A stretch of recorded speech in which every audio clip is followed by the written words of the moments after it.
Hello Leo, welcome back to my channel, The Vibes Inside. I am Mariana and I am ready here to do your next reading, Leo. This round of readings, well, I usually get a feel of it when I do the Aries reading, but these round of readings has to do with love and hate relationships. It can be people around you, it can also be internally that you are struggling with something that is perhaps, well, there's a benefit to it, but there's also a consequence to it, right? Something like that.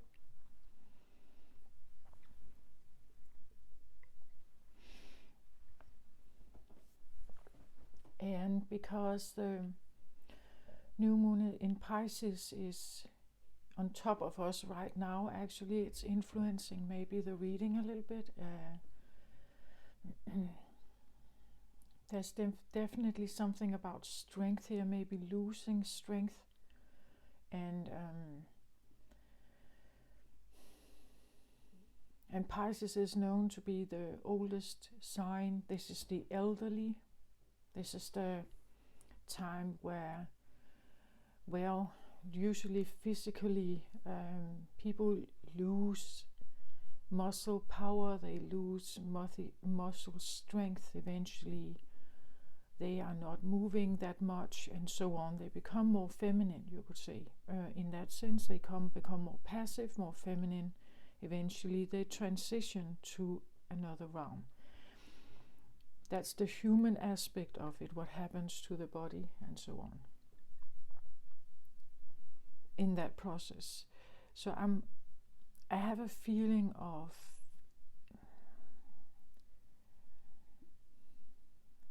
and I don't want to dive too much into it, but there is something like a vortex right now, maybe for you, Leo, where you may feel like your normal strength doesn't apply, right? And I had the star card jump out when I was pre-shuffling, and the star card is about Aquarius energy. Aquarius is your opposite sign, and it's normally quite very obvious, actually, that if you put a Leo and an Aquarius in the same room, that their priorities are very different. Like everything about the Leo that is maybe seeking spotlight and seeking power and seeking competition and seeking triumph and success, it's like Aquarius doesn't. The way that Leo gets it is not the way an Aquarius would do it. Sometimes for a Leo it can be a bit more self-serving. It serves him, it serves his family. Maybe it also serves community. But Leo only takes action because there's something for him to win in this. Aquarius can take action even though there's nothing for him to win from it. So these are very different energies.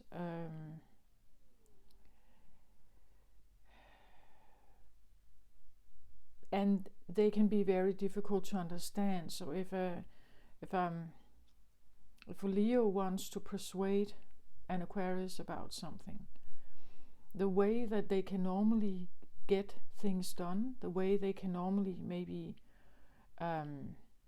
order people around. Leo is the sun card. It's associated with the majesty, the king, the ruler, right? Also abundance, riches, fame, spotlight, triumph, success. Whereas, because Aquarius is on the opposite scale, it's not the same approach. They don't have the same values of success, what success is. So maybe in a very materialistic world, we could have success as money, as like material belongings, whereas Aquarius is usually more minimalistic. They don't need all this stuff. So these are very different energies. I'm not sure whether you're up against one, but there is something about, I feel like it's a situation where your normal power doesn't matter. Like your normal ability to do something or get stuff done or succeed in some area, in this case, you can't. Like your normal approach doesn't work. And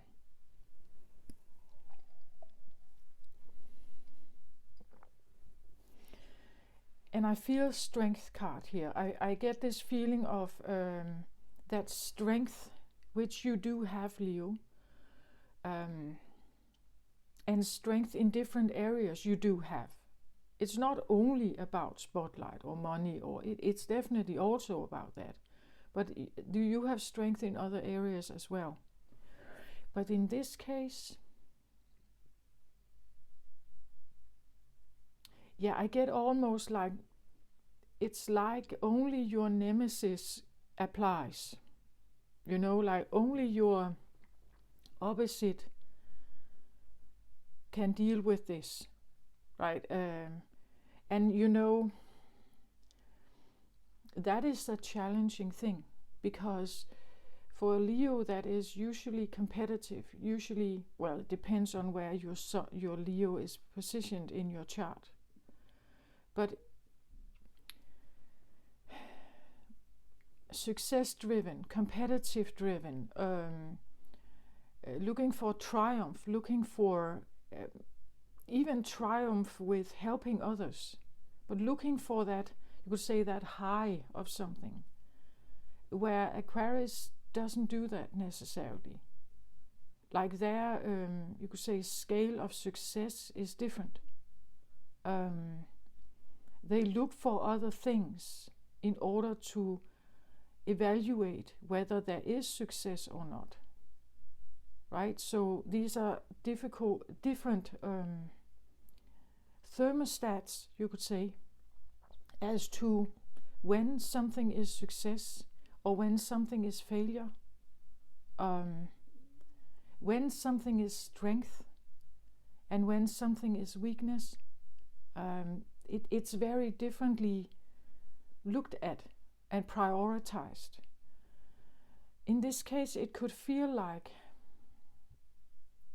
again, you know that if and I feel this Pisces energy, this Pisces is about the elderly. It is the old one that may have lost strength, you know.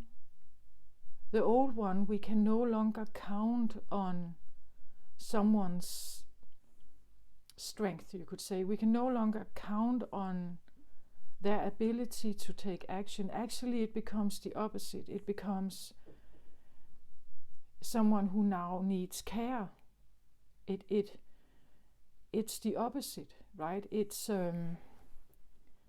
when we need action, we can go to Leo, right? When we need caretaking, we may go more to Aquarius or other signs, right? It's like your fire energy, Leo, doesn't apply.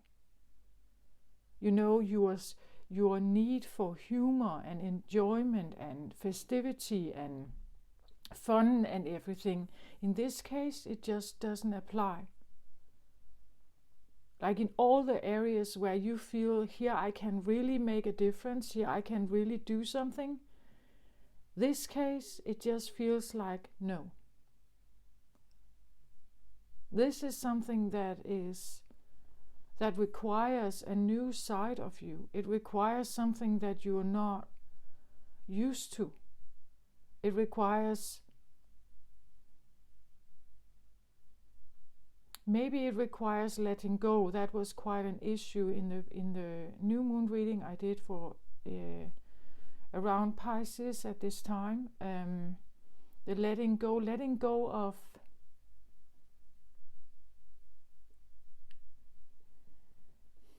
I feel like it's something about what prosperity or blessings or abundance is, because in your eyes it's probably like a list of things that you consider blessings. But if you are dealing with your opposite, for instance, Aquarius, as I just said, their thermostat or their list would be very, very different. Like they would have their success criteria or their success understanding comes with different values, and they have other lists. They have another list. You have one list. And again, I feel like I'm talking to, like, you could have someone around you who has Aquarius, you know, who is working from a different perspective. And then you have yours. And then there's something in the middle that both of you are trying to accommodate maybe. But the way you're doing it is very different. You have certain priorities here because you believe these are blessings. You consider them blessings. Over here, we have someone who thinks other things are blessings, or other things are good, or other things are success. So it's like having, I almost get the feeling of, you know, like two very different parents and then a child. A child, and both of them want the best for the child, but they have different lists how to help the child, or they see the child differently. And I just have the feeling that whatever you have right now, Leo, doesn't apply. That the other one is the one that has the answers, or gets things done, or is their way, you could say, of dealing with something, their way of acting, their way of approaching a circumstance is very different than yours. But it seems like it works, right? It seems like it's working. And you are looking at it, like you are observing that this is happening. And it may feel like a failure, right? It may feel like what I'm doing is wrong. Maybe that's what you're realizing, that my approach to something is wrong. My approach to something is, or maybe not wrong, but it's not working, right? It's not working.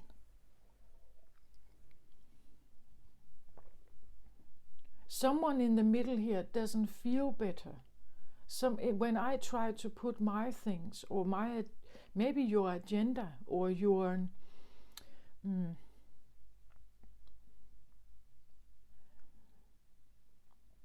if we want to push our own beliefs, or project our own stuff onto someone else, and they are not working with it, well, of course it's because they don't agree, right? They don't agree with you. If they have enough integrity and so on, they walk away.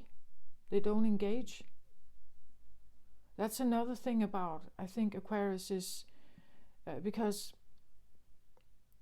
I believe that Leo's, well, it's this, again, and this is the love-hate thing. This is this idea that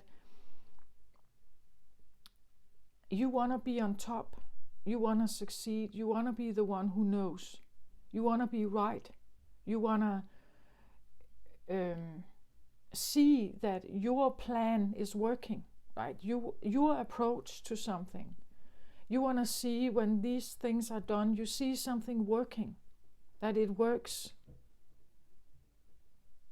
because it has been done by your plan. And you would like to see a success out of this. You would like to see that something becomes as you want it, according to your standards, you could say, or your ego, or what maybe society dictates as success. And you have kind of learned those success criteria, and they have that, like you know, it's like they are yours. So adapting certain qualities as success criteria or triumph, or but you see, if you want power, if you want success, if you want competition, if you want majesty or kingdom, you can only have this if there is an opposite. You cannot be a majesty alone. You cannot be a winner alone. You cannot have triumph alone. You cannot have power alone. Right? If you are driven by these factors, someone needs to engage with you. Like to win a competition, you need to have someone to compete with. Otherwise, you can't win. Like if they are gone here and you are all alone here, you can't win anything.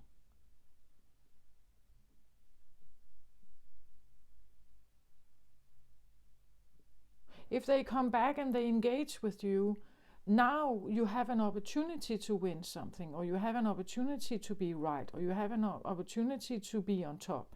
You have an opportunity to have power, but only if they engage with you. And if they are gone here, so you are alone with whatever problem is here, or whatever situation is here, and it's like, whatever you're trying to do, I get the feeling it's not working.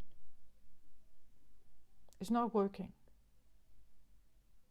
Not in the sense that you feel triumph, not in the sense that you feel successful.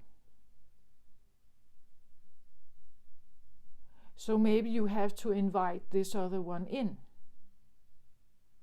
Not to compete with them, but to understand what is it actually you are doing, because it seems like what I'm doing is not working.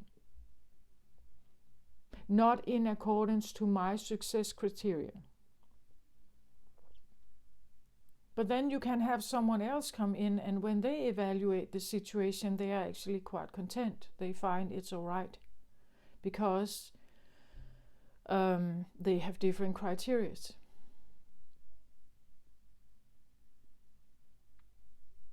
So you see, it's something about the ego and what the ego wants and what we project towards others. So all this stuff you have going on inside you, all the fire, all the attempts to want to do something, even, like accumulated fire that you can't, if you have no competitor, for instance, if you have no rival or nemesis, right? If you have no one to engage with, they're not engaging, for instance, that they're just neutral, or they walk away here. It's like this thing in the middle that you may want. Let's say the thing in the middle here is strength, success, it's power, it's and you see, you want that. They don't care about it, so they just walk away from it. So now you still want this, but you can't have it unless someone is playing with you here. So this can be this love-hate thing that you feel you need it. That like you need this in your life, that you need to have this feeling in your life. Almost like an addiction, right? That you need to have this high. You need to have this feeling or assurance of power or strength or something. But you can't have it unless someone is engaging with you.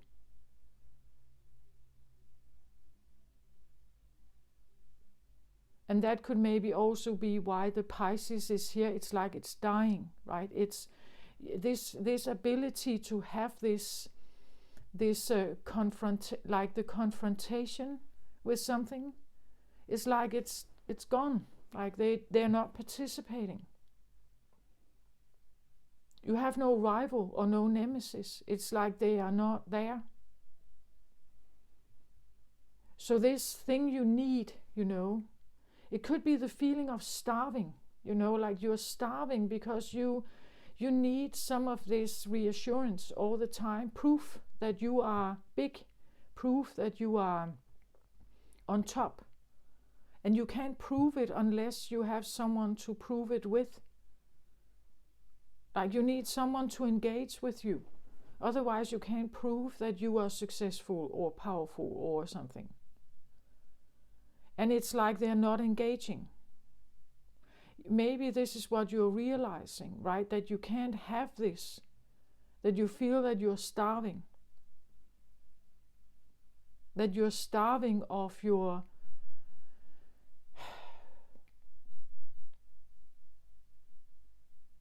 It could be the feeling that your sun, Leo, is dimming because nobody is engaging with you. And you're also realizing that you need them to play with you, that you're dependent on them.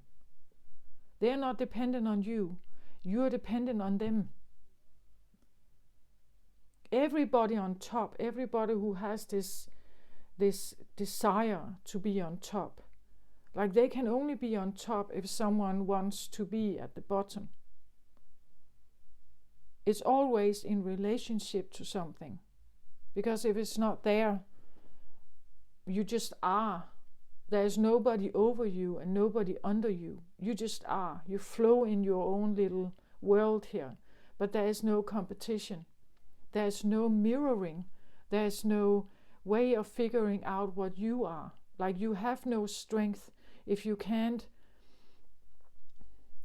like show it towards someone else.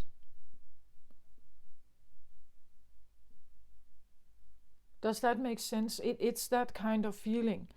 Knowing that, and again, this is a love-hate thing. When someone is engaging with you, you have the opportunity to conquer or to win or to be right or be on top or something. Be the hero or something. Solve the problem. Show your strength, right? But if nothing is there, you can't get the proof. The proof that you need. So this proof you need, and the proof you need to show everybody that you are great, that you are on top, and so on. This proof is, you could say, your love and hate thing. That you need this to know that you are Leo. You need this to know you have strength. You need this to know you are big. You need this to know. So now you are realizing a codependency here. Something outside of yourself is the reason whether you feel successful or not.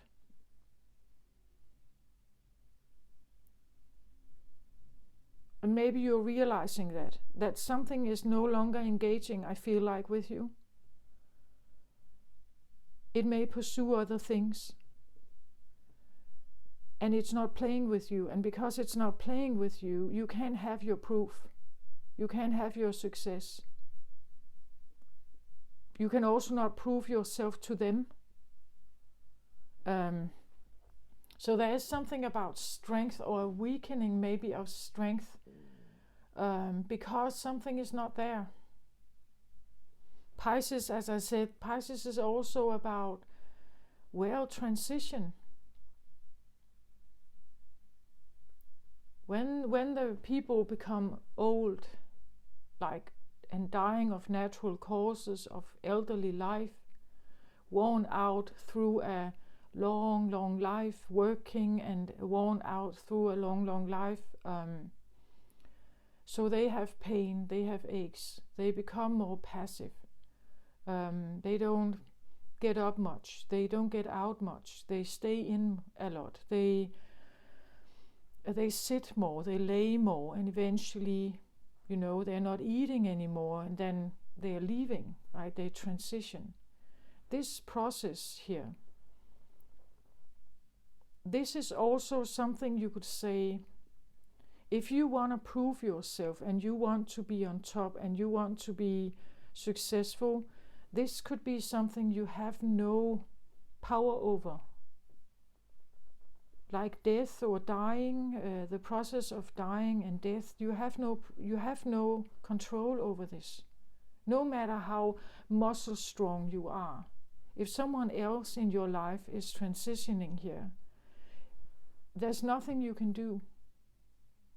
So you can't get the proof, that you need to solve the problem, to save the person, to make a miracle. And this leaves us with this feeling of powerlessness. And a Leo that feels powerless is definitely not a triumph, right? It's quite the opposite. It makes us feel a failure.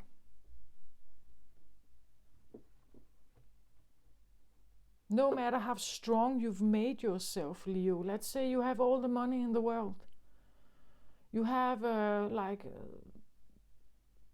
houses around the world. If someone is dying, you are up against something here that is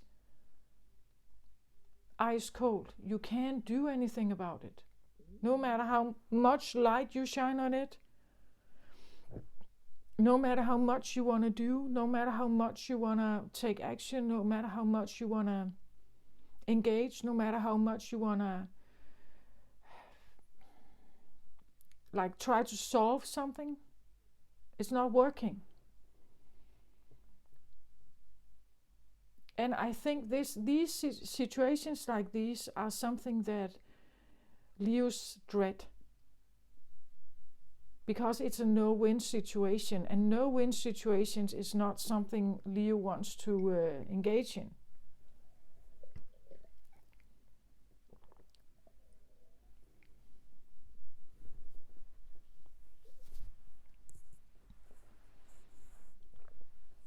We need an opportunity that has a win possibility.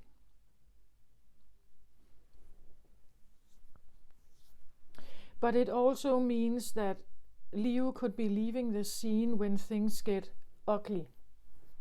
When things get ugly, like people that are dying, that Leo may leave the scene because there is no win there. There is nothing to gain. There's no status, there's no fame, there's no... Let's say you have a partner that is terminally ill. Engaging in that, like this caretaking, engaging in staying at home with them, engaging in becoming less social, engaging in the entire medical thing about them. This could be draining your energy, right? Because there's no win here. If this is a terminal illness, there is no win. And the winning can be this need, it's like food, right? That the triumph feeds you, the spotlight feeds you, And when you're in a situation that is not like that, where there is no win opportunity, it's like you're starving. It drains your energy. Whereas you can have another player here, who can go into this scene and they are quite all right with this situation. They can deal with it.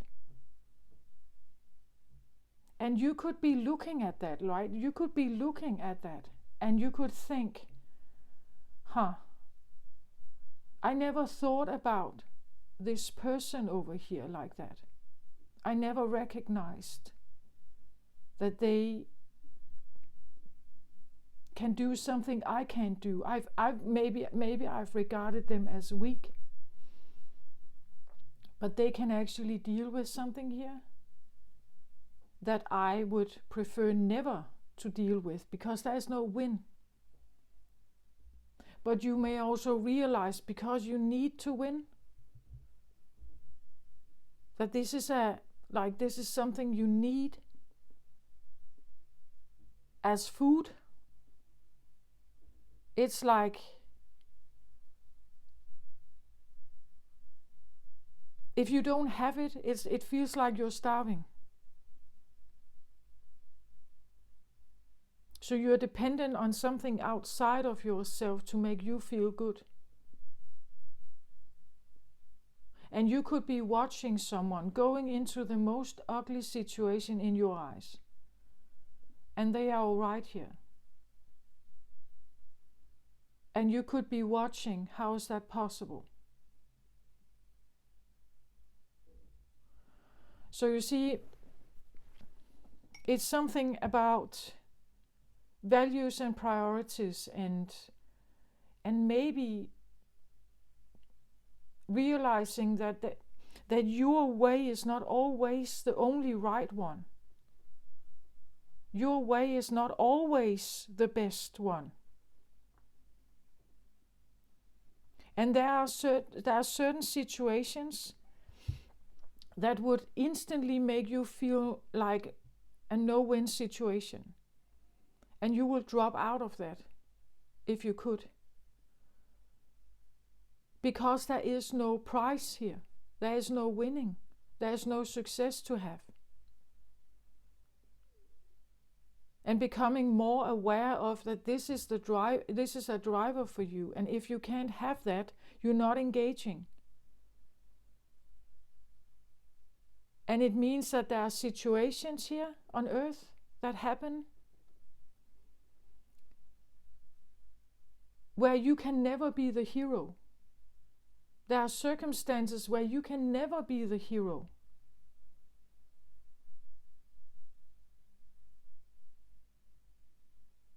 Even if you wanted to. You cannot be the hero. It takes someone else. This is what I feel like. I'm also drawn to this idea that the card has a sun in the middle, like you, right? And then this one, where there's nothing here. It's only around them, it's around them. It's like an opposite energy of yours, where you have sun in the middle and around it, it's not that bright. Here there's nothing in the middle, but what it shines out is very bright, or what comes from it somehow is very bright. Around it, it's very bright. So I feel like there is something about opposite energy here. Or as I said, you're dealing with something that is, well, maybe you are in it, but you hate it because there's something you can't conquer, or there's something you can't win over. And it's what this makes you feel. That when you can win over it, how does it make you feel? It makes you feel less. It makes you feel like a failure. It makes you feel like it's that you have not done your best, or that you were not good enough. You did not have that power. You were not rich enough. You can buy any treatment in the world, but if someone is dying and there is no treatment that actually works, you are up against something that you can't win over.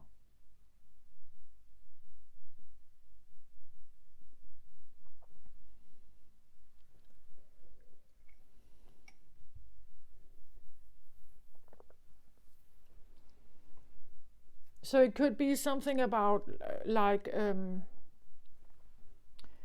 accepting that there are things that can't have a win or lose. Like not all things can be dealt with win and lose, or good and bad, or right or wrong. There is no such thing as only those. Sometimes it just is what it is.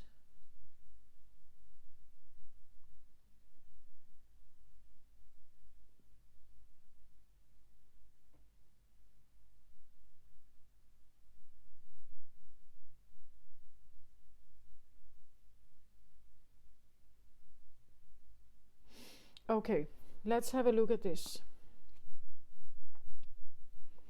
Page of Ariel here. In the center, it says, reliable, clever, educated, balanced. An excellent opportunity will be offered to you, scholarship, or the pursuit of education, time to get to work. Page is young. This is a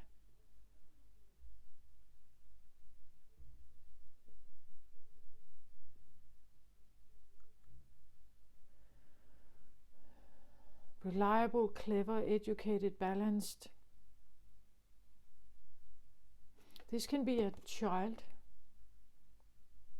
you may have in mind. It could be a young version of yourself.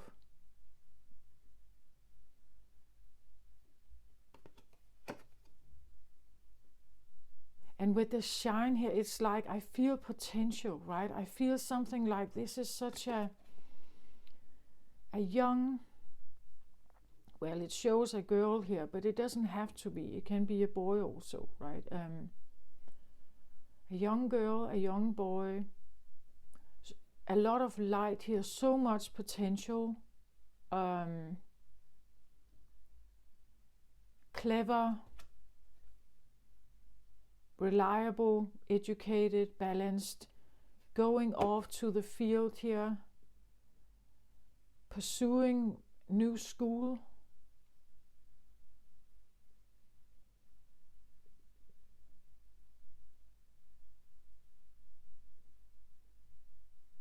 School opportunities or new teachings, new page can be a bit like an ace, like a new beginning of something here.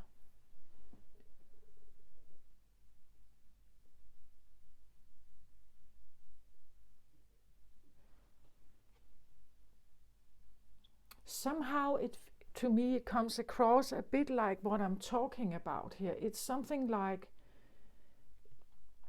if you realize this about yourself,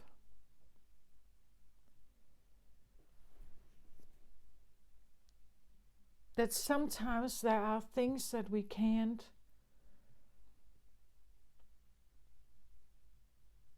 necessarily control. Yeah, maybe that. There's something that we sometimes necessarily can control.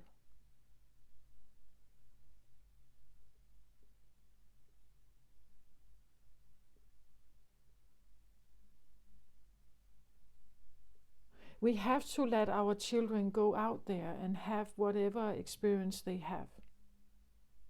We can't make sure that they are always.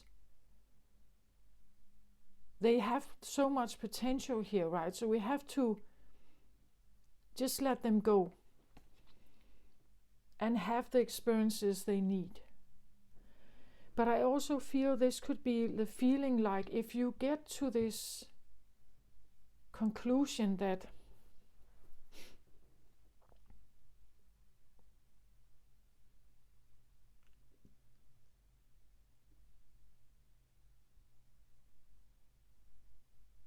this,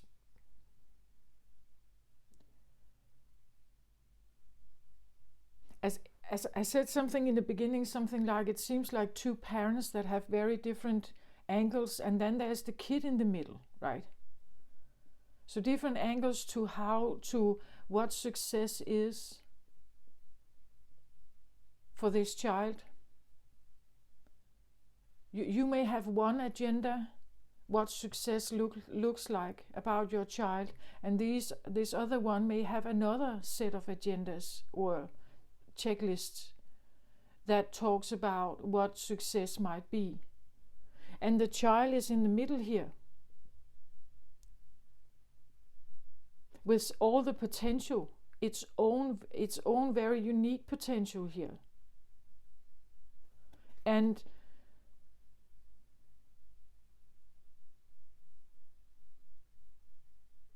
maybe they are off to school, like maybe they need to change school, or they're starting a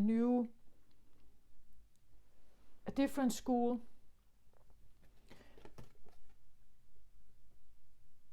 There's something about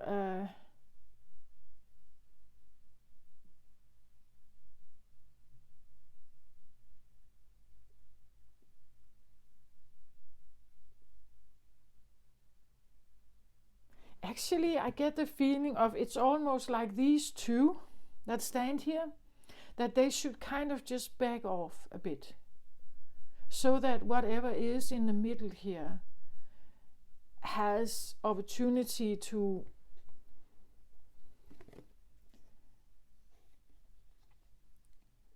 there's something about trusting themselves here, something about trusting that they can rely on themselves, that they are clever, that they are educated, that they are balanced.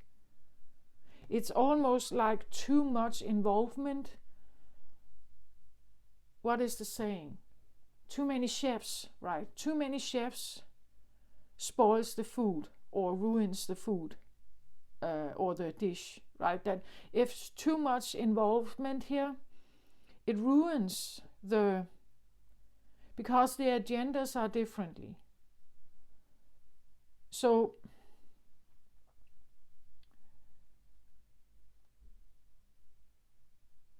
and we can talk about a child here, something about what balances a child here. What balances a child?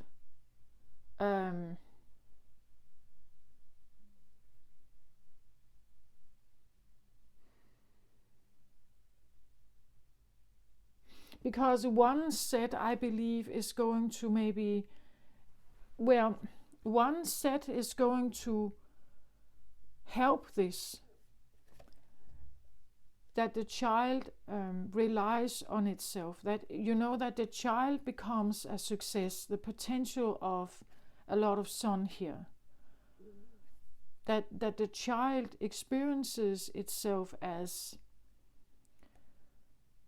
successful, as it experiences itself as, I know how to rely on myself, I know I'm clever, I know I'm educated, or I know that I know stuff, and I'm balanced. I feel balance inside. And when I have all of this, I can pursue any kind of teaching here. I can get to work. I can have all of this. But it's just almost like if just all these interests could just bounce off, right? If they could just bounce off and let the child somehow. Is it in the child's interest that you are interfering? Is it in the child's interest that you are correcting it or directing it, or that your values should be the same for this child? Like if they are not driven by the same thing as you, again, this is more earthy. So if we're talking about an earth sign or an earth influence here, I want to say it's, and Aquarius is air. So maybe air and fire is not the right combination for the child you have. The agendas, none of them are maybe, better than the other. This talks about the ability to look outside of yourself. Can you put your own agenda aside and actually look at the child you have? Can this one put their own agenda aside and look at the child they have? And then say, okay, you are different than I am. I'm driven by something. This one is driven by something. What if we allow even a new one to come in, even a different one to come in, because it's necessary. If we want balance here, if we want a balanced child, our agendas or projections are not helping. I feel like there's a situation here where it's not helping.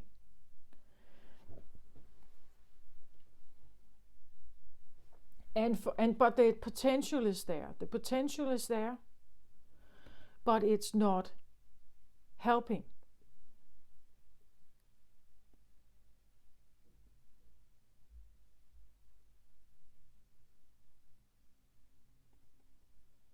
And now when I show you this, it's like, this is actually how I put the cards yesterday for the new moon reading.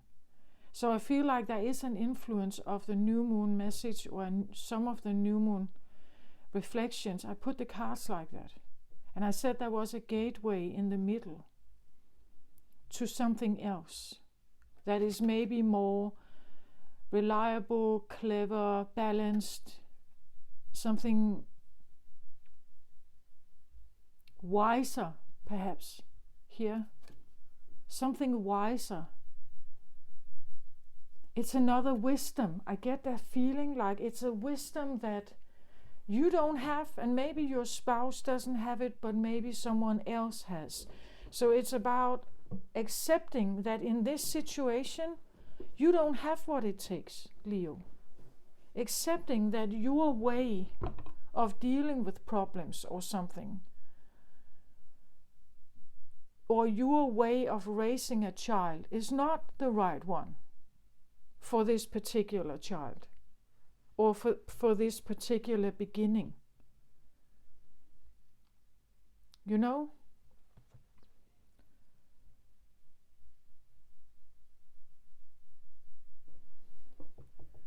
Yeah, I have that feeling, like it's something like, again,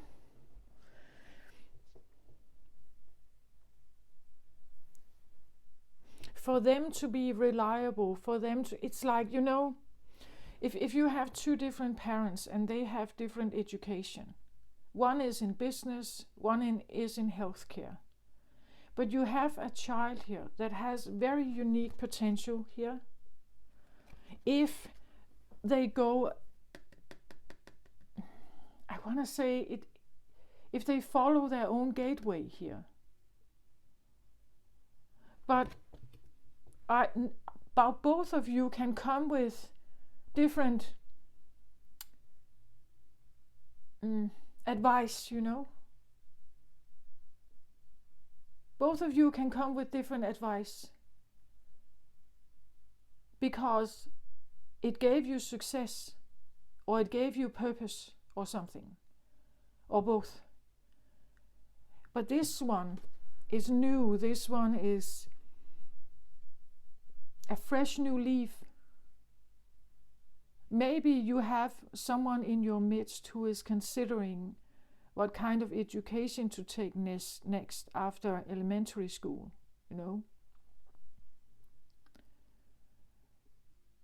And both of you can come with your input, right? You can come with input that says something about if you pursue a career like this, you will have earned good money, you will have good hours, and the other one says, but what do you like to do? The work that you are pursuing, find something that you like to do. Don't care about the hours, don't care about the money. It's about purpose, it's about finding meaning, it's about, and maybe neither of these advices are good. Maybe you need someone else to come in that actually can guide this one. That this new beginning here requires a different advice, I feel like. And for you, Leo, being one of the participants here, I feel like you could have the feeling that that your advice doesn't count, that all your life experience, everything you know, all the things that you have experienced with, that it's like it doesn't work, right? That it needs something else. It needs advice or guidance or something from something else. That what you come with is obsolete, or it's not helpful in some way. And that could make you feel failure, right? And then maybe also realizing how much you actually need this reassurance, right? That you are dependent on this proof or this reassurance, that what you say matter, that what you say is listened to and followed, that what you say is the right thing to do, and then realizing that it's totally discarded, that this one doesn't want it, or it needs something else. It's choosing a totally different education, or it's choosing a totally different, it has perhaps a totally different view of life. Maybe it has other priorities here. It doesn't value the same thing as you. Maybe it also doesn't value the other exactly. Maybe it wants something in between. But either of you, if these are parents, either of you actually want to budge, perhaps. Either of you want to give in, or either of you want to admit that you were wrong, perhaps. So this could also feel like someone who stands in the middle of two other opponents, and they are just trying to stand here and being balanced. This could be a child or someone in your midst that wants to be neutral. Like they don't want to take sides. They don't want to take sides on what's good or bad, or whether one is more right than the other. That this is someone who can take a stance.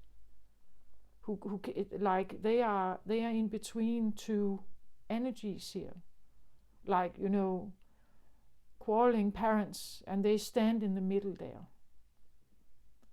And then maybe also seeing them, right? Seeing the child that stands there in the midst of your quarreling, realizing what is it actually I'm fighting for. I see my child standing here. I want them to succeed. I want them to have a good life and rely on themselves. I want them to be educated and balanced and clever, and I want to be proud of them, but mostly I also want them to be proud of themselves, right? I want to help them pursue any kind of education they want. Anything that can make them feel more balanced, anything that can make them feel more self-reliant, or I want that for them. For myself maybe, but I also want it for them. So what is it I'm bickering about? Right? What am I bickering about here? Maybe I should just listen to them.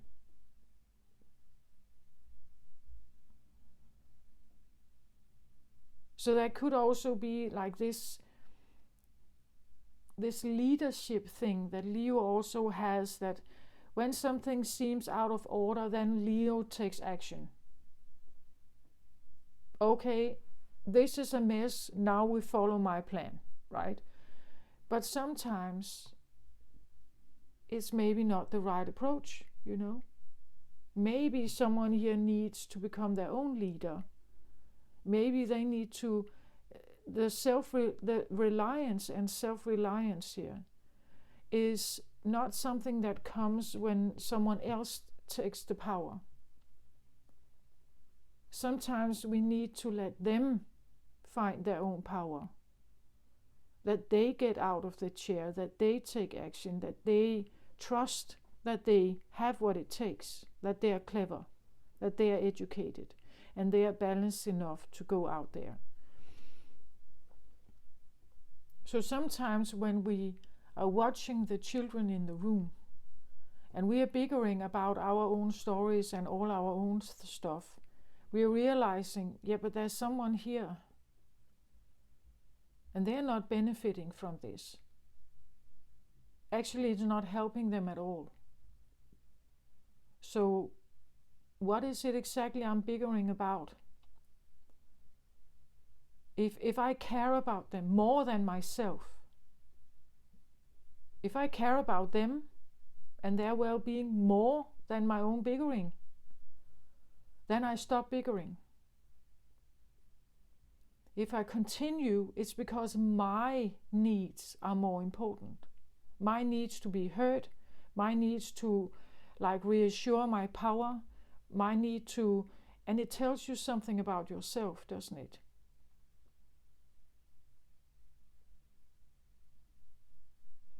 So I feel there could be some kind of situation like that. So this love-hate thing can be about your need to be on top, your need to have control perhaps, or power, that it's, yeah, you may love it and it brings you places, but it also has a great consequence in other places, right? This is what all these readings are about.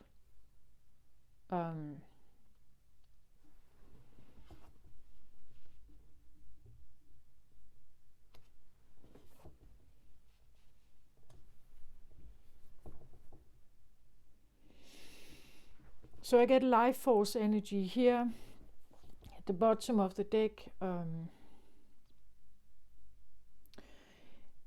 Well, life force energy is, of course, you could say, in your case, Leo, it's about your fire.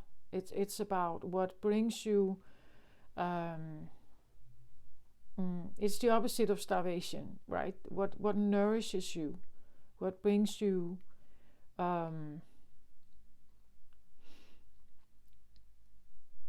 What gives you life force, or to reassure life force, to maintain life force.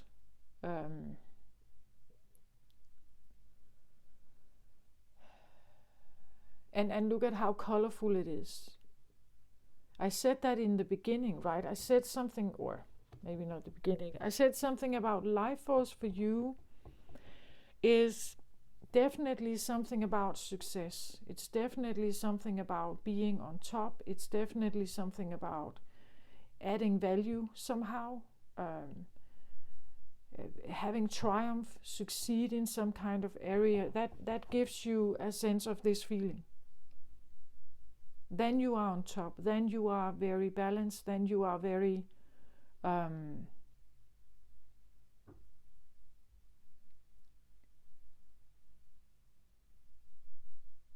but that's yours, right? That's what gives you a sense of balance. And I have a feeling that this is this is someone else. Like this is this is someone else that is, I feel like, in the midst of like maybe two polarities or two, as I said, two different parents. They have different parenting styles and so on. And then there's this child in the middle, or this situation or this project or something in the middle. And this grows differently. Like this can be something that has, like their values are very differently. I've talked about on my channel what your core is. What are you in here? Not necessarily who you are, but what you are and what drives you. What gets you out of the chair? What is worth the deal? What is worth your time? What are your values here? And this, I feel like this is someone who is different than you. Like their values, their life force energy comes from something else. Like when you have great life force value here, life force energy, when you feel grounded here, it's in the ground position or the lower chakras, you could say here. If you have great life force here, you will be a more balanced person when you go out in the world. You will have what it takes. It says here, time to get to work. You will have what it takes to get to work. You will be filled up. You will be nurtured. All your batteries are full here. And you will then be able to go out and present something amazing to the world. It says here, the goddess of sanctuary. No matter where I am home. The most sacred sanctuary is found within me. This is someone who relies on themselves, or they are, what is that called?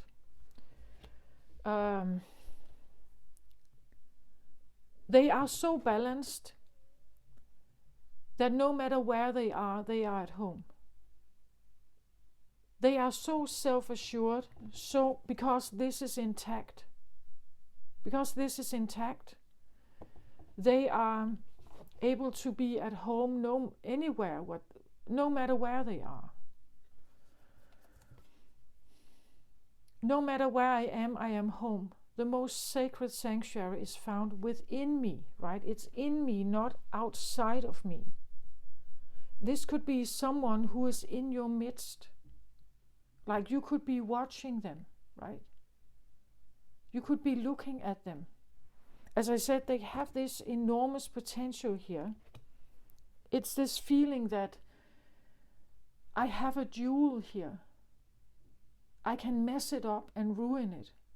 Or I can make it big, right? I can make it like this.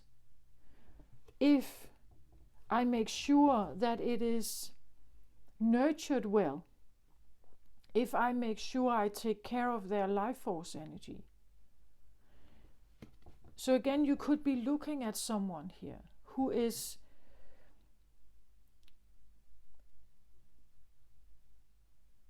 and again, I have this feeling that no matter what you want to bring, it's not working because they are different than you.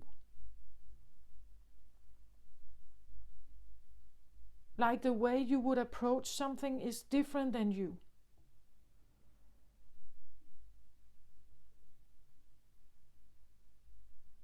And in that process, because they are different than you get to know something about yourself. Because they rely on something else. Because their life batteries are full here. Because they are so balanced with themselves. That they are in a sanctuary no matter where they are. If you see someone like that, it tells you, it's like an enormous sense of integrity and autonomy, authenticity. Like they stand in such a beautiful light, you could say. They rarely get unbalanced, they rarely get out of touch with themselves. They are always present. They are always there. They are always, and all you could say, all your attempts to make them wobble or make them, maybe engage with you, as I said, it's like they're not doing it. Like this can be someone who has, I don't know, it could be, I said this Aquarius energy, it could be. But then I would say they are very balanced. They have a lot of this. Look at how beautiful it is, how colorful, how bright, how joyous, how amazing this is.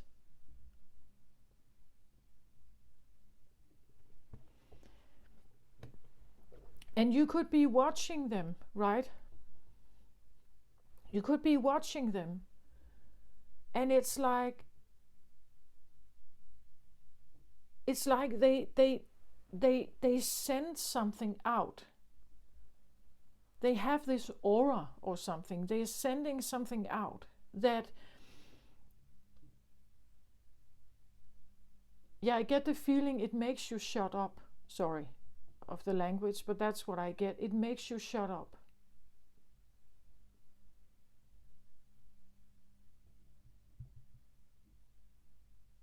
All that you have, all that you possess, all the money you have, all the belongings, all the material, all the proof you have on Facebook, all the proof you've made in this world, it's like it doesn't matter.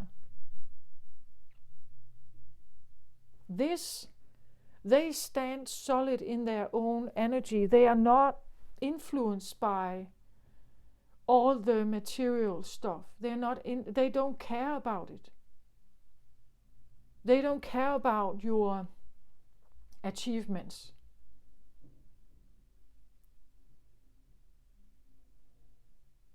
It has no value to them.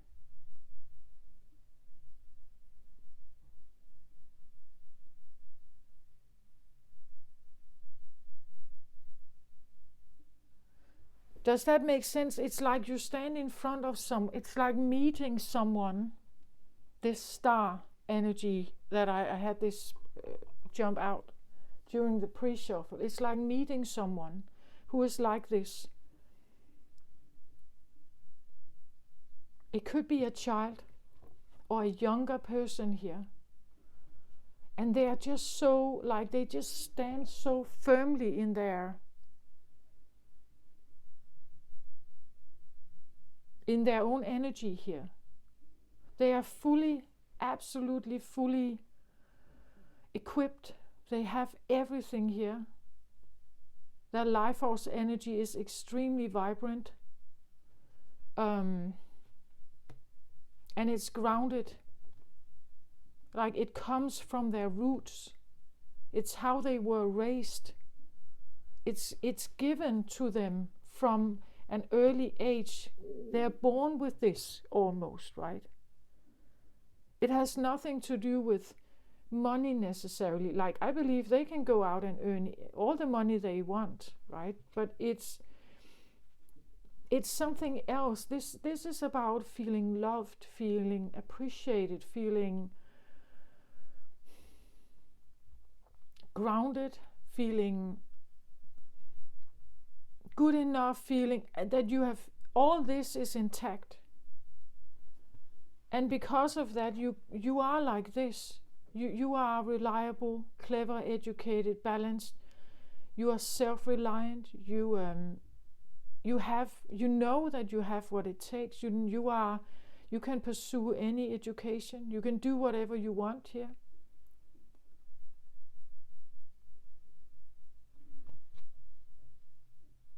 So they know their worth. They know they are appreciated in this world. They have self-worth. They have self-competence. They have they rely on themselves to take action in this world. You can trust this person. They are I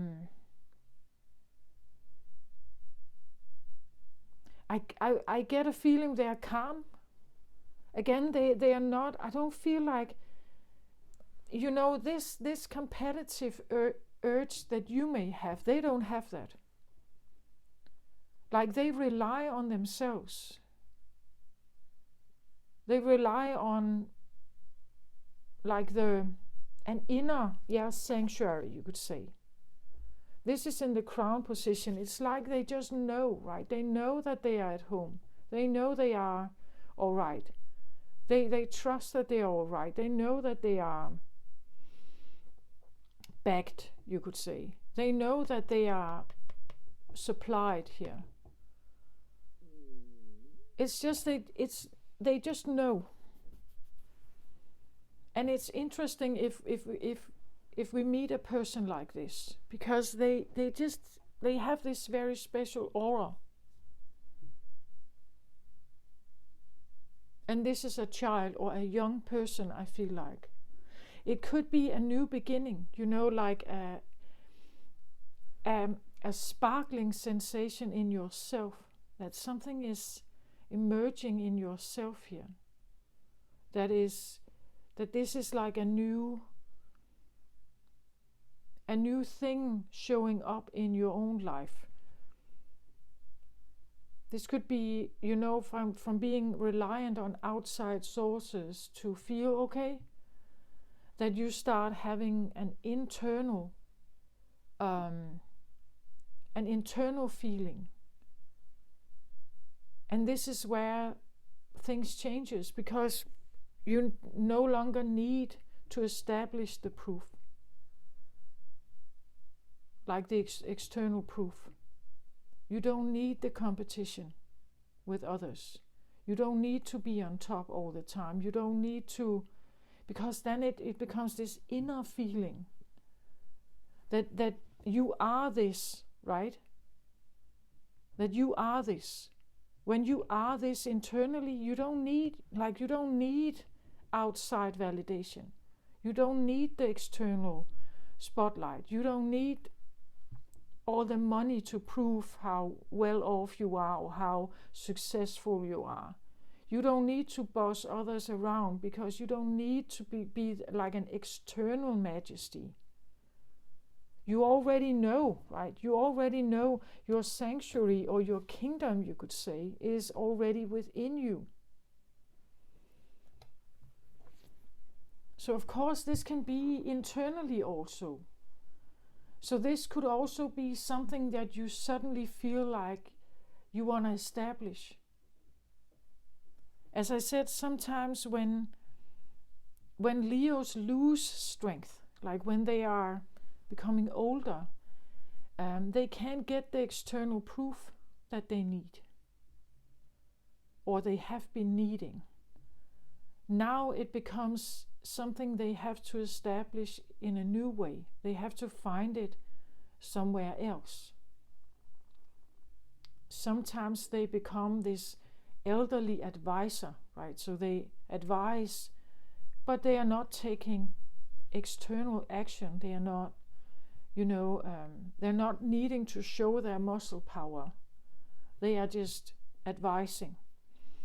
But still, if you advise, people decide whether they want your advice or not. Otherwise, I want to say it has to do with, it always has to do with how well people are established here. So this has to do with you. It also has to do with others. How well established are you here in your roots?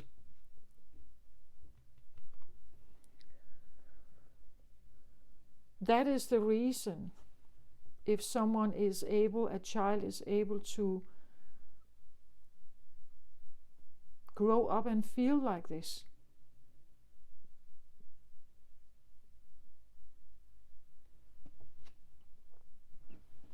Because they know right? They know that they are all right. They know they have what it takes. They know that they are appreciated, loved. They know that they are beautiful. They know that they are strong and capable and amazing and everything here. It becomes this inner reservoir of energy that they can always rely on.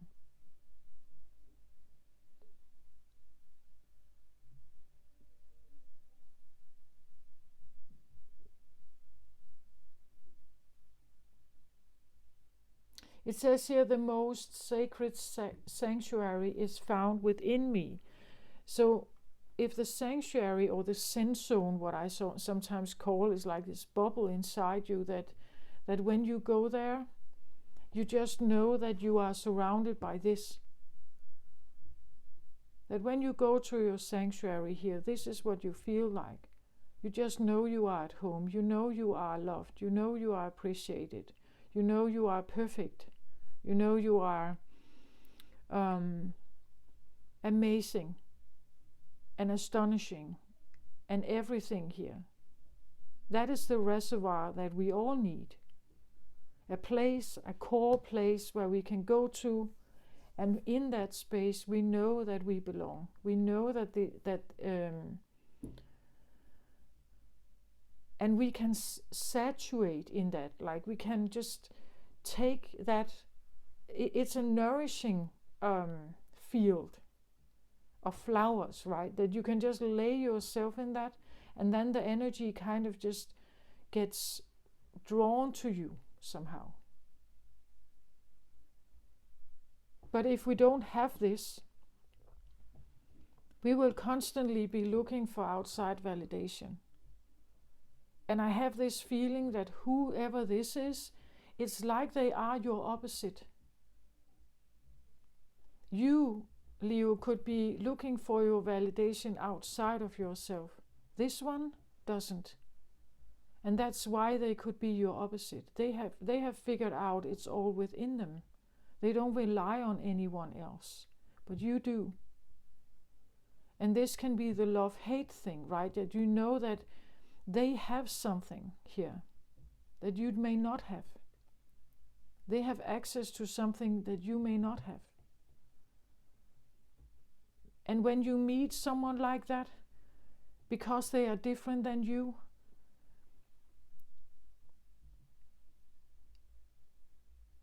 you could be triggered by their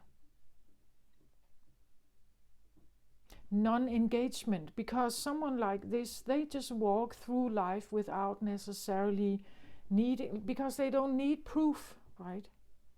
They don't need external proof. So they're not engaging. Like they don't want to compete. They don't want to. Why should they do that? They are already like, they have why should they do that? So you could, if you meet up with someone like that, you could be triggered. You could become jealous. Like you could become like, why are they not? It's because they don't have to. It doesn't make sense to them. Why should they do that? There's nothing in that competition that is necessary for them. They don't care about it. It's not a priority. As I said, different lists, right? It's not a priority. They don't care about it. They are okay by themselves. They are nurtured from within. They don't need external. But you may need that. And this could be what you are experiencing, that you stand in front of something that is just so different. And you may want them to engage, right? You may want them to engage, and they're just not. They're not. Like they could literally just, because they are like this, they could just, as I said, walk away from you. So now you stand there, right? because they don't need to engage with you. And all you want is for them to engage with you. Because you want to feel on top, you want to be, but actually they are more, right? They are actually on their own top. They are, I want to say, whole in that sense. They are very, very balanced, very, and therefore they may come across as neutral, right? You want them to engage with you, and they're just neutral in some way. They have there's no need for them to engage. For them, there's nothing to win. There's nothing to, they don't care about the control. They don't care about because they have this. So why should they, you know, this is very nurturing and very beautiful and very, but she's not alone here. There are dolphins, a lot of flowers, water. It seems peaceful, it seems nurturing, it seems very colorful, very beautiful. I feel reassuring. Like there's this voice of reassurance, of, you know, this is like pep talk, right? Whenever you get into this room, there's this encouraging, supportive, I hear admiring, but supportive, appreciating voice here. That you're surrounded by such beautiful energy here, that always sees your potential, as I said, that always encourages your potential, that always is so applauding. And because someone has this, they're not engaging with you. Why should they?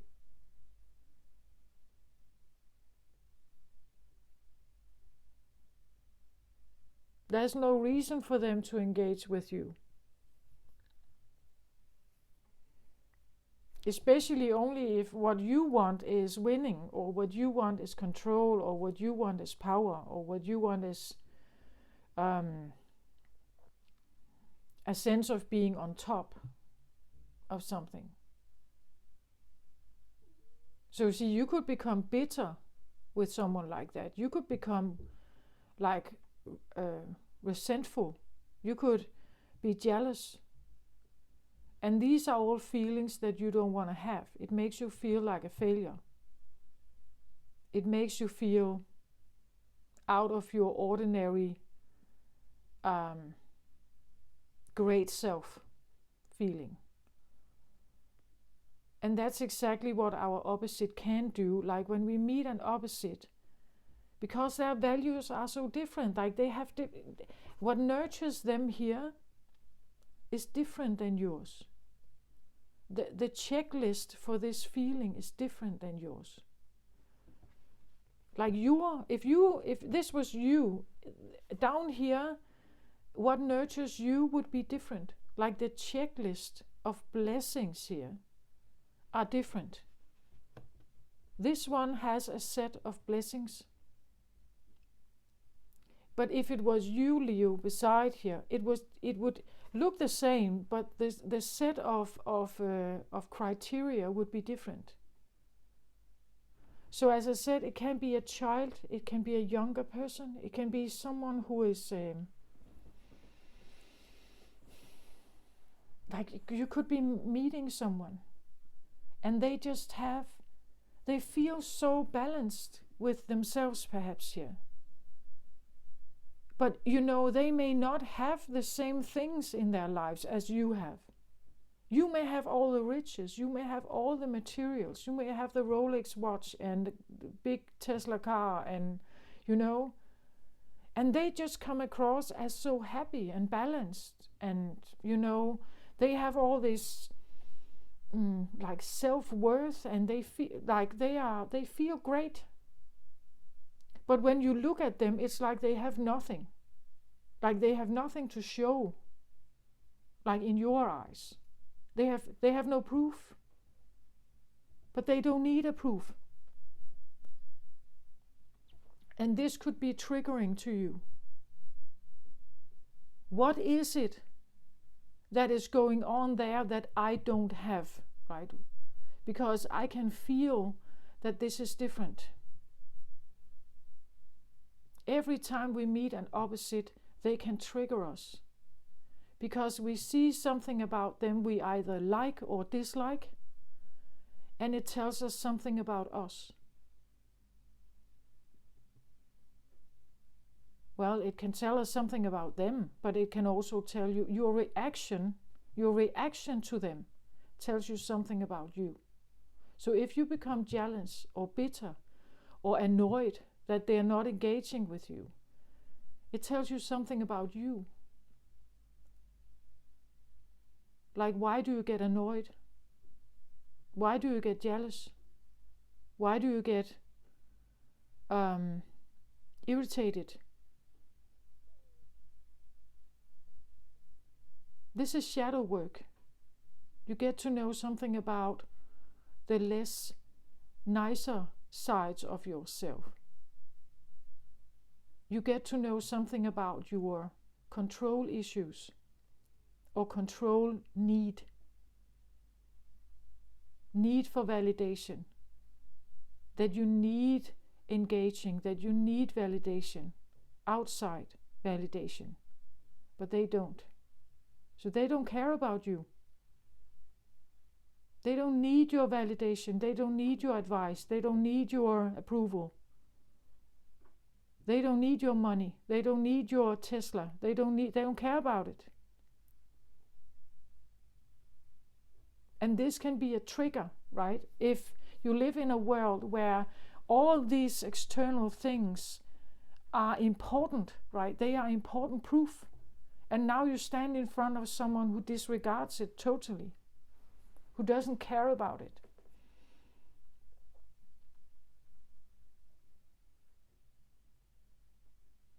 That's what this is. Like, this is that you know that you can love them for having this, and then at the same time hating it because you don't have it or you don't feel it.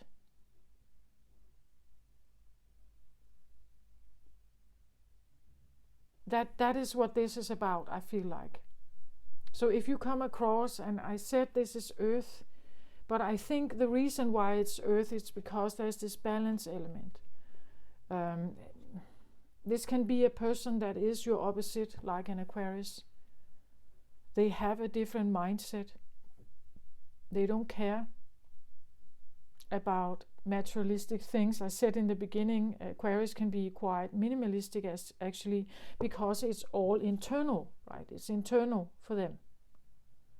They have certain external things that they like, but they can live like they don't prioritize fashion, clothes, and not to say that they may not like it, but they don't care about that. It's because it's differently fueled, like it has a different source here. Their priorities of success or value or triumph or whatever you may call it, it's different. Like they would never exchange this internal thing with your external things. Like they would never give that up. Like this internal feeling, they would never give that up to your external. Why should they do that? They can seem more detached because they don't need it. It's all in them.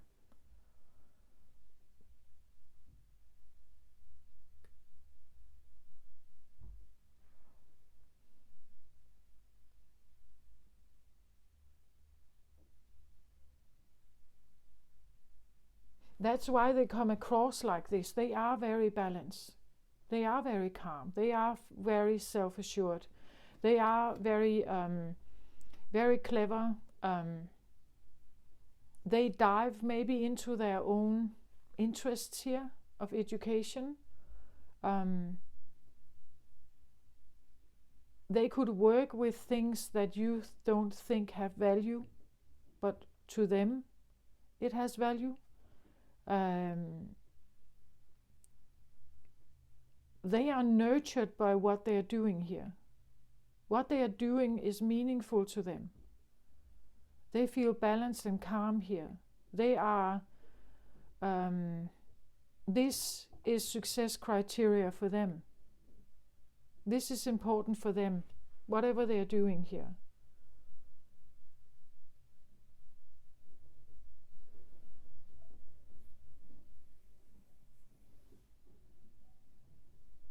But I think it all comes down to what they have been given. Like, this seems a little bit like a young child here, a young girl bathing. So this could be like the maiden. This could be like the mother. And this could be like the crone here. So there is this very direct line between what the inner child may favor here, what the inner child likes to do, what the inner child loves to do, and how she brings it forth in her life when she's a bit older, how she still brings it with her, and how it nurtures her. And it will always be a place to return to here. It will be a sense that this little girl is with the crone here, even if you are at an older age, like you and your inner child is bathing in the same pool still. And again, it could talk about, I said something about parenting. Again, as I said, you could just take it how it resonates, right? There's this awareness that if your inner child is not well nurtured, if your inner child doesn't feel supported, if your inner child is not, or child as such, because the page doesn't have to be old, right? It can be a child, a teenager or something here. And if they are not well nurtured here, if they don't pursue their dreams, or they don't go towards something that is fun and colorful and happy and joyous, and if they don't feel like this about themselves, if they don't feel like they are valued and beautiful and amazing and supported and everything here, it's difficult to go out in the world and be a balanced, self-reliant person. They will not have the sanctuary. Maybe you realize that you don't have this. Maybe you're realizing it because, as I said, there is something about potential, about a child in your midst, or someone around you, that maybe I didn't have it, and maybe I look for outside validation. But if I could help someone, my own child, for instance, to have this, I will do that. I want them to succeed. I want them to be able to be balanced. I want them to be able to have this feeling. Or I want to learn.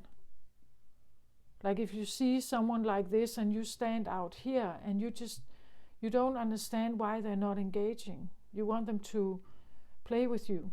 You want them to come along. But that's because you need the proof. They don't.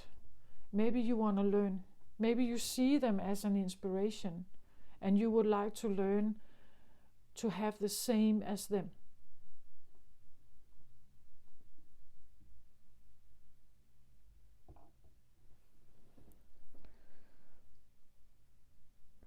As I said, it can be your own experience. Like maybe you go through a transition. At Pisces, as I said, it's about transition. And after transition, something else starts. Like a rebirth or something. Like maybe you're realizing that there is something emerging in you here. So this can be you, but it feels external. I must say that. It feels like it's external somehow.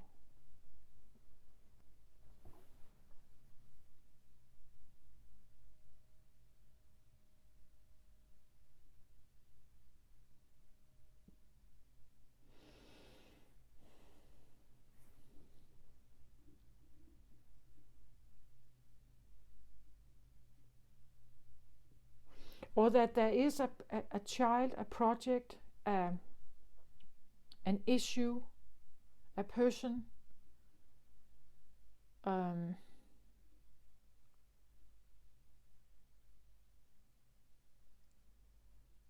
that you are observing, or you're looking at it and maybe changing your mind to how to approach something. That if we want someone to succeed here, if this is your child, if you want someone to succeed here, you have to be aware of this, right? You have to be aware of the roots. You have to be aware of that your plans and your checklists may not be right for them. Not if you want a balanced young child, or eventually a balanced adult. That we have to start with the potential here. That there's always potential, no matter what, again, no matter what zodiac sign. We say air, earth, fire, and water, right? No matter what sign it is, there's potential. And that potential must be nourished.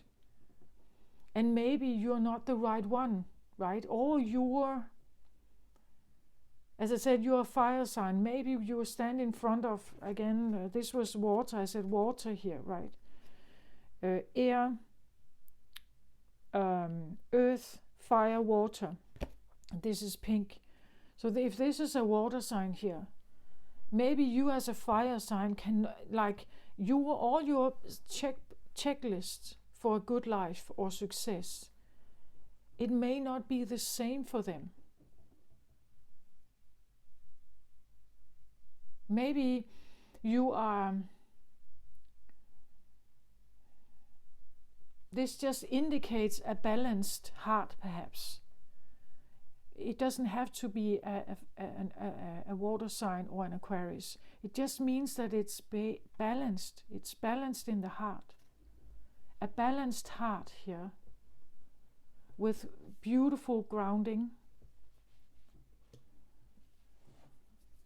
makes you feel at home no matter where you are. Because there is this so strong self-reassurance. And it's so appealing, right? People who have this, it's very magnetic and very appealing. And it's so calming. Like a person like that doesn't need external validation.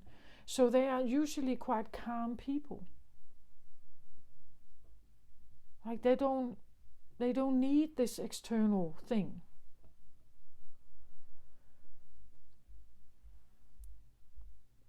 That's what it talks about, a balanced heart, a self-reassurant, self-reliant.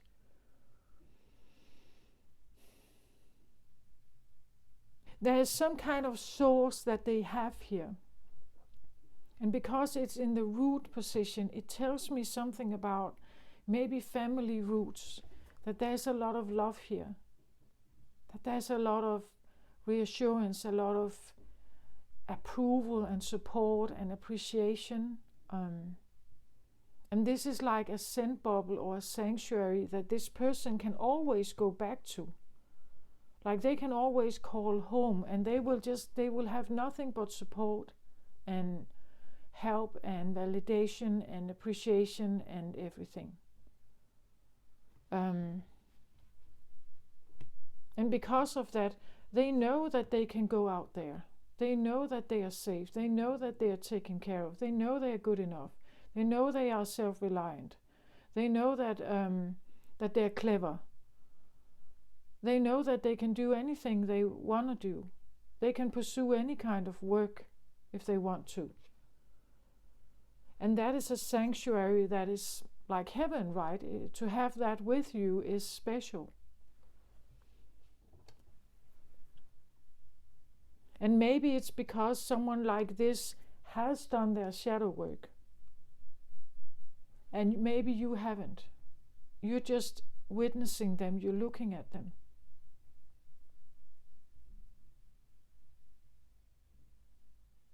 If someone has done their shadow work, it could be something like this. This would be someone who loves themselves unconditionally. Every part of them, everything that is in there is lovable. And well, most people don't have this, right? We like some things about ourselves, and then there are the other things. Those that we usually encounter in childhood that were shamed or blamed, or you were blamed for them, you felt you were guilty because of them, you were ashamed because of them. And this is the shadow work, like that. If you can do this work, like this is what you're looking at then. So if you meet a person like this, and they're not engaging with you, because it's not a priority, it's not on their list, it's not on their list, and you may not understand why they're not engaging, why they don't seek you out, why they're not coming, why they're not playing, why they're not competing. Why? Because you have a different list of success. That is what this is about. Like the different lists, lists are different. Someone here has figured out what gives them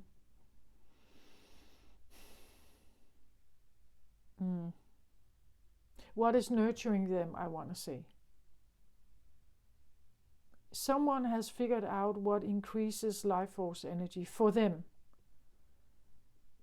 what nurtures them. They have created this inner sanctuary, this Zen zone, they have this place. They have figured this out.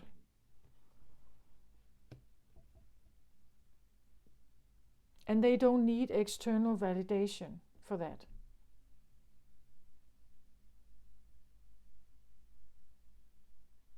And you stand here and you could have your own list of success, right? And maybe you want them to engage, but they're not doing it. You just see them stand there.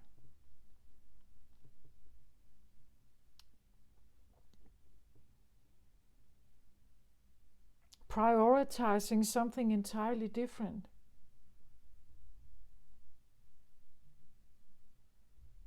And you could be wondering what this is, right? Why are they not engaging? Why don't they say anything? Why are they not speaking? Why don't they come for my advice? Why don't they seek me out? But it's because they don't need it. You need them to seek you out, to give their advice, to make you feel on top. But they are not asking. They rely on themselves here. They rely on what this is giving them and how it makes them feel. There's nothing you can say. There's nothing you can say and add to this that is changing their mind. Why should they? Like they have this. Like this is paradise.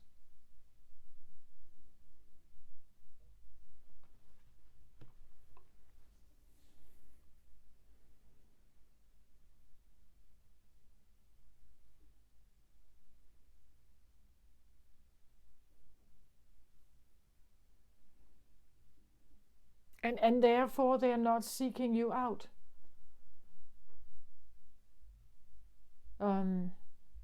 They don't need external validation. They don't care about your approval or It's not important to them, but it may be important to you, that you should give your approval to them, but they don't think so. They don't care about it, because it's already within them.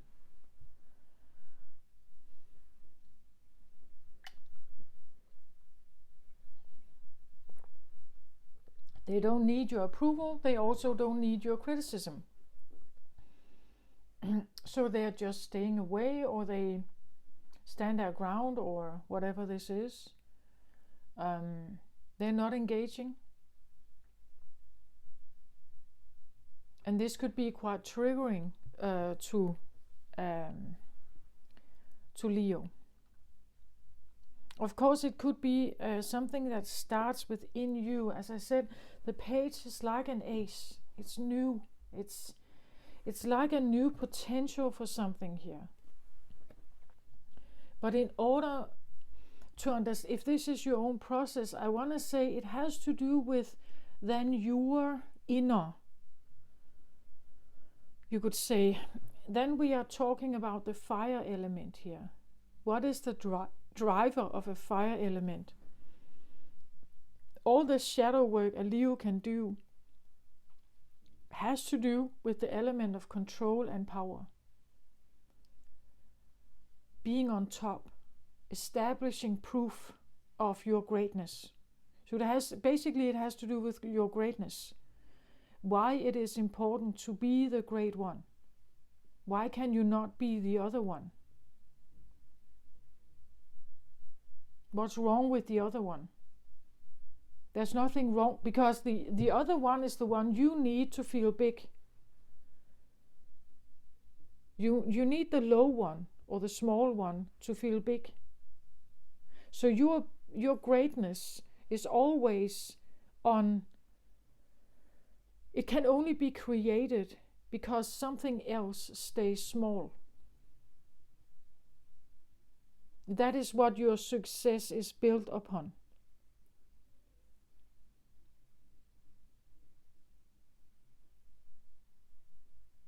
That is the duality you are always in. And when a Leo realizes this, I think it can change their mind a little bit about the common person. Because the common person is the one they rely on to be big. If there are no common people here, they cannot be big. They just are. They just are, but they are neither low or big or any, they just are. They're random. And Leo doesn't want to be random. Leo wants to be special. But if you want to be special, you rely on something random or something smaller. And sometimes I think that when Leo realizes this, that I can only be big if someone is small.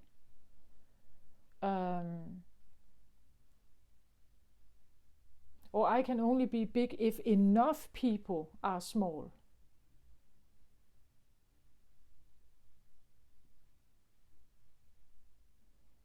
Then maybe sometimes I think Leo realizes how valuable the small ones are, because if they're not there, they cannot be big.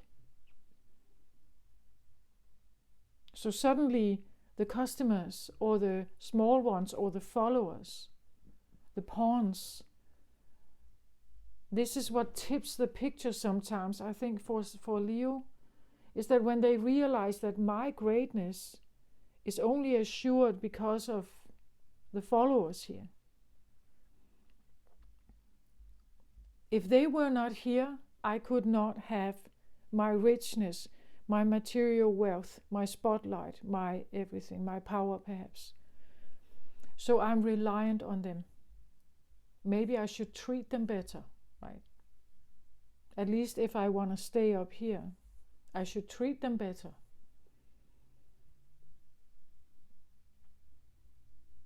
And that is maybe this love-hate thing, right? That you're realizing you depend on it.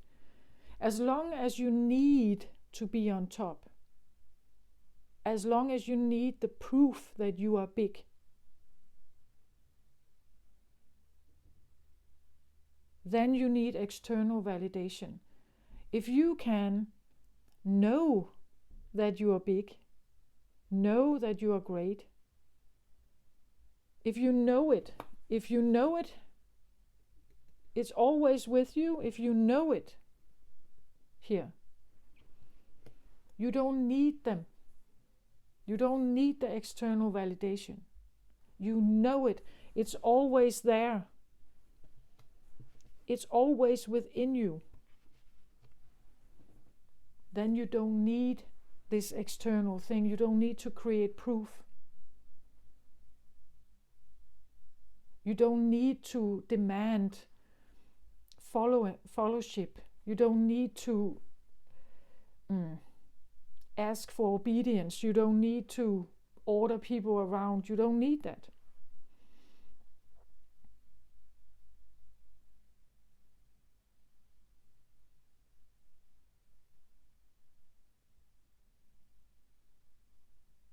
But it all depends on whether you stick to your desire for external proof.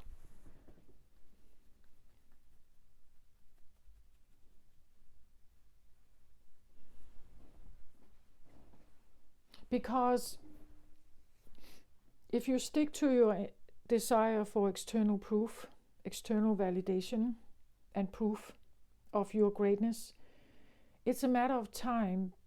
And you can have that for decades, right? And then, because aging is one of the things that we are dealing with here in the human world, eventually there's a tip over. Eventually someone is younger and stronger. Eventually there is a new young lion there, a new Leo. Right? Eventually Messi and Ronaldo are not the most famous football players. Eventually they age. Eventually we have new ones. So it's always a matter of time here on earth, in our human experience.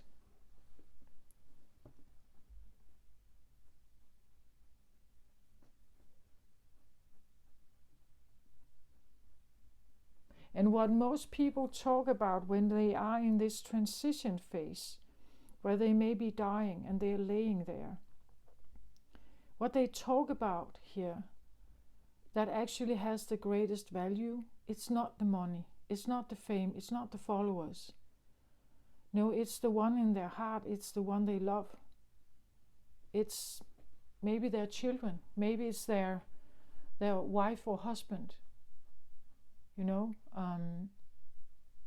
it's not the money. Well, it can be, of course, but usually, like when they have been laying here for a while, and they know they have all the money in the account, they could buy the best treatment, but it's not working, right? It's not helping anything. What it all comes down to, when you can no longer use your riches, all your fame, all your publicity, all the big things you have achieved in this life, in the transition phase, it doesn't matter. It doesn't matter.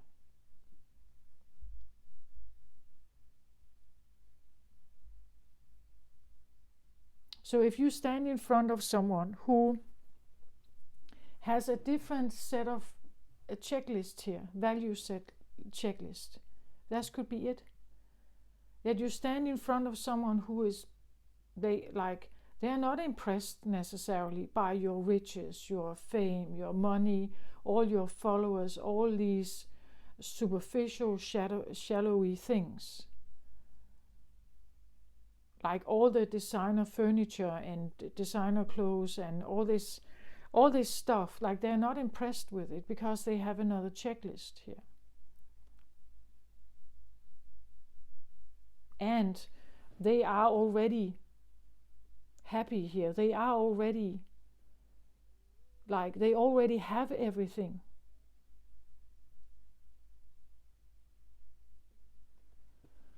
So what you bring, and even your advice and all your knowledge or whatever, they don't care about it.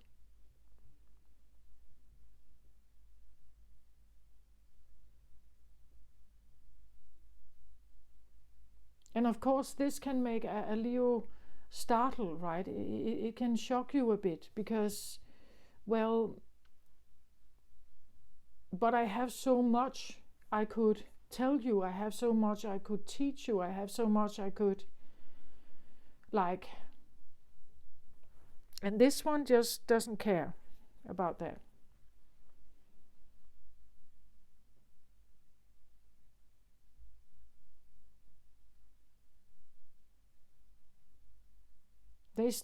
They don't need you, but you need them, especially if you persist on your external validation to be big, right?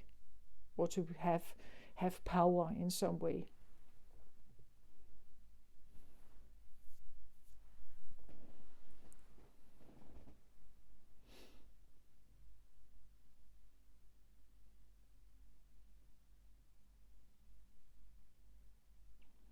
So it's all about who plays along with you, Leo. Like if there's enough who plays along with you, you can have this external proof of your power. But if they're choosing not to play along, you will be common, like everybody else.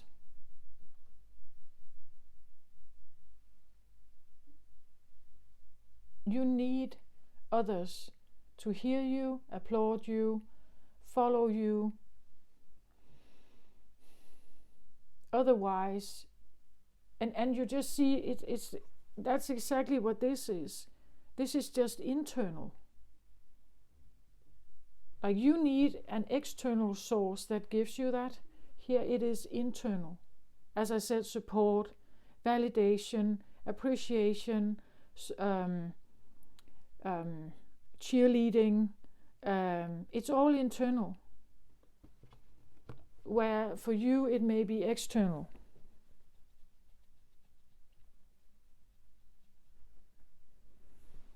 You know, a big singer, someone very famous singer, right? Like, I don't know, Celine Dion, all these divas. If they don't have followers, if they don't have people who buy their records, if people don't listen to the songs in the radio, if, like, they cannot have the fame and status and everything without their supporters, right? Without their fans, you could say.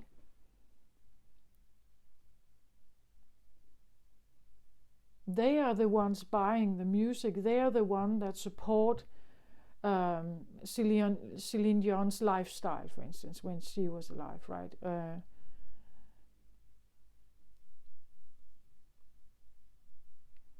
Or, I don't know, Mariah Carey, Beyonce, I don't know, what are they called, all of them?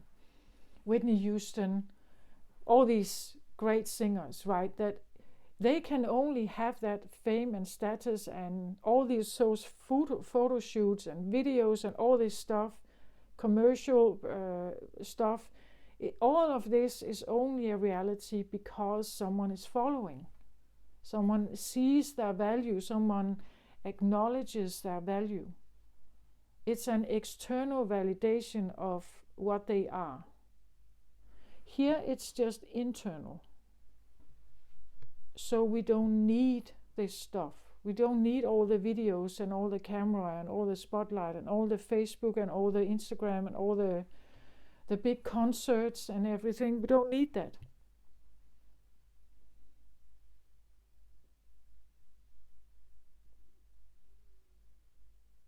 And another thing here is that we see her as an elderly, or a little elderly woman here, but it doesn't matter, right?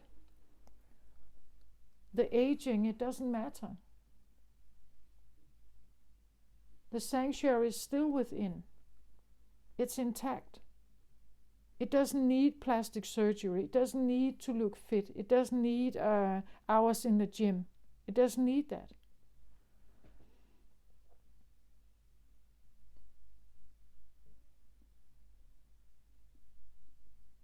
That's what I feel like. So love-hate could be, you stand in front of someone, they have totally different values than you. They're not engaging. All the things that you find are very important, in your life, they all reflect this need to get proof, to look great, to be attractive, to look great on camera.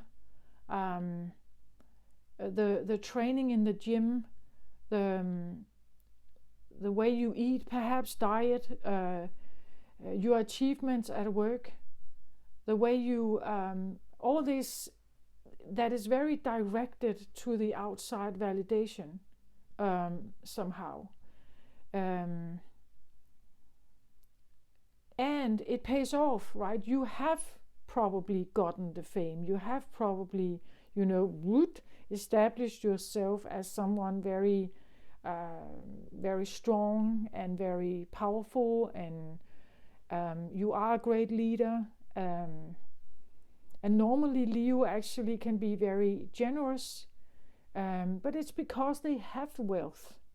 They do have wealth. They have established their wealth. Then they are generous, right? This could be someone being generous even they don't have a dime.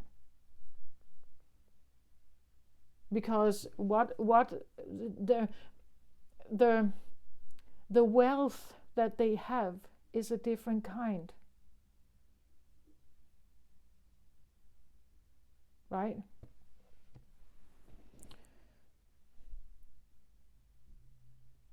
So that's how I see it. And please comment if you are not. Of course,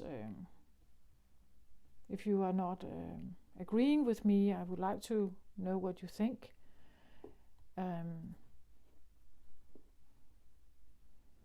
And if you like what I'm doing, if you like what I'm saying, it's all about personal growth. It's all about knowing yourself better and knowing what's right for you. Knowing maybe also, dependencies that you have. Not to say that it's bad, just being aware of it. So something from the more subconscious realm, becoming more conscious about it. And when you make choices and when you engage with people, why you are doing the things you are doing.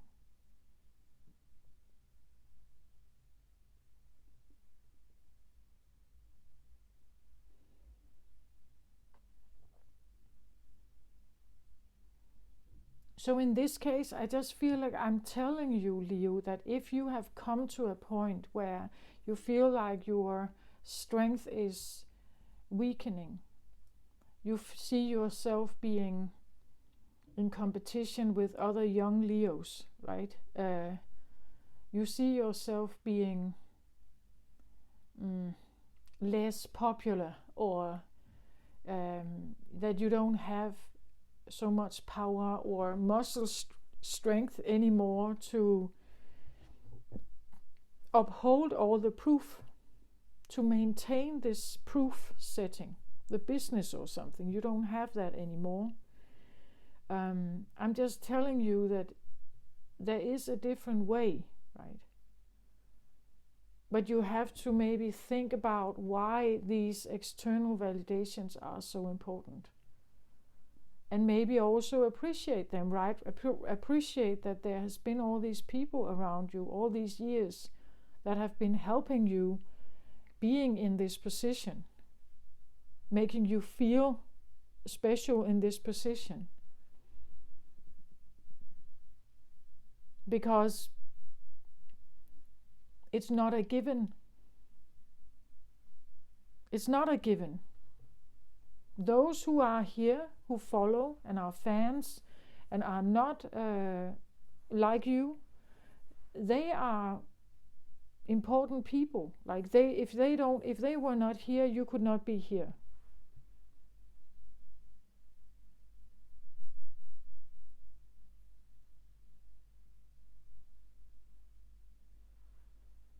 But also think that why do you need all this external validation and proof?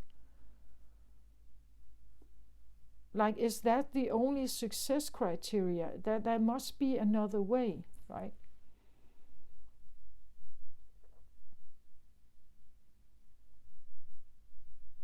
Because if we need external validation, it must be because actually we don't believe in it ourselves, unless others are showing us it's true. If you knew in your heart space, in your core, that you were special and a great leader, and you have nothing but the feeling of support inside you, for that, you wouldn't need someone else to tell you. You wouldn't need someone else to tell you.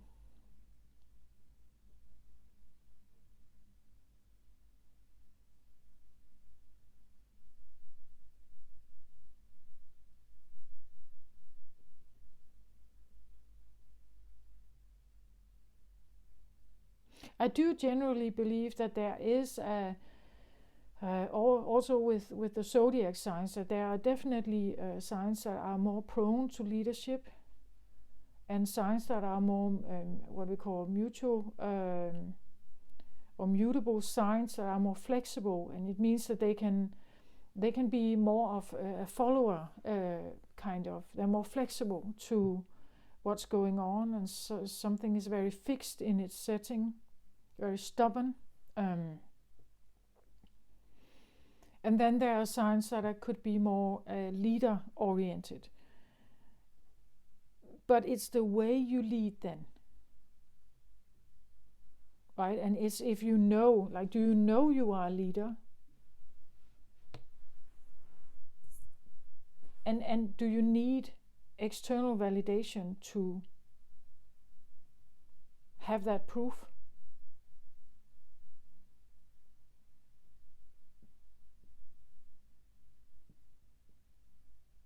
This is like an inner sanctuary or Zen zone or whatever you Eden, an inner Eden, where when you go in there, there is nothing but support, nothing but love, appreciation, care, nurture, in whatever way you may need it.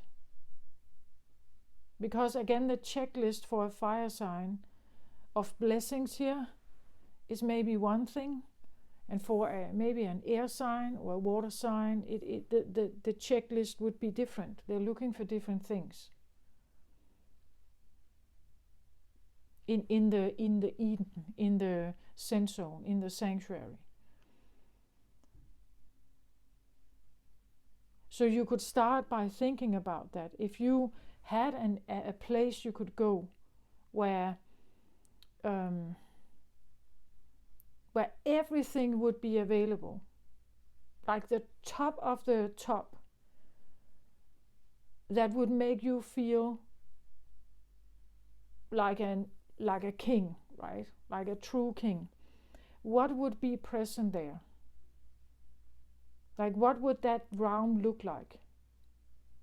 What would be in there? Who would be in there? What would be in there? So that every time you would visit that place, you would feel like the top of the world. And that is kind of what you have to imagine that you have inside you.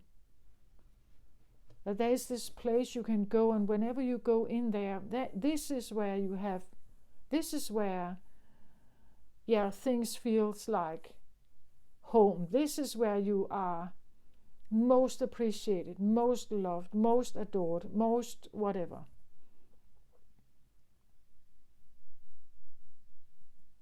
Because the outside world, well, of course they can give appreciation, but they can also give criticism. It's difficult to, you could say, control the group around us.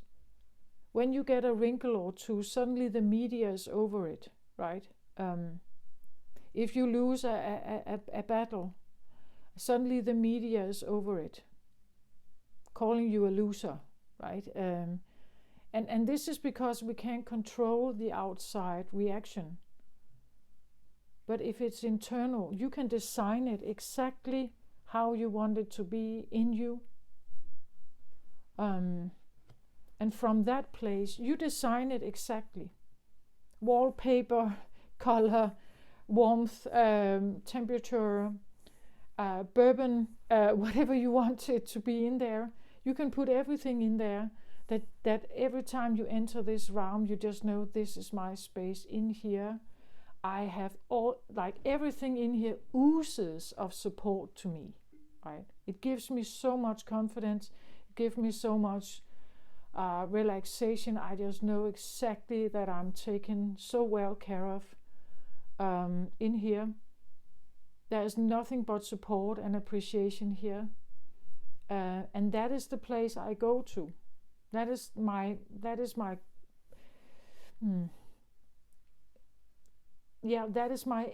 reserve of reservoir of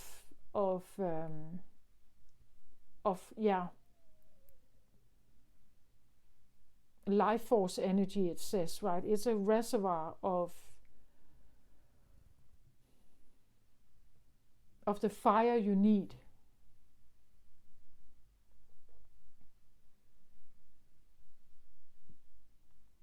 And because you design it, there are no criticisms in here.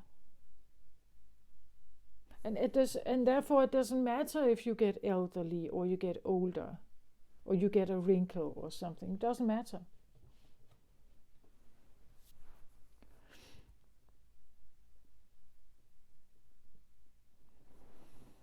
So this is what I have. Let's have an advice card maybe for Leo.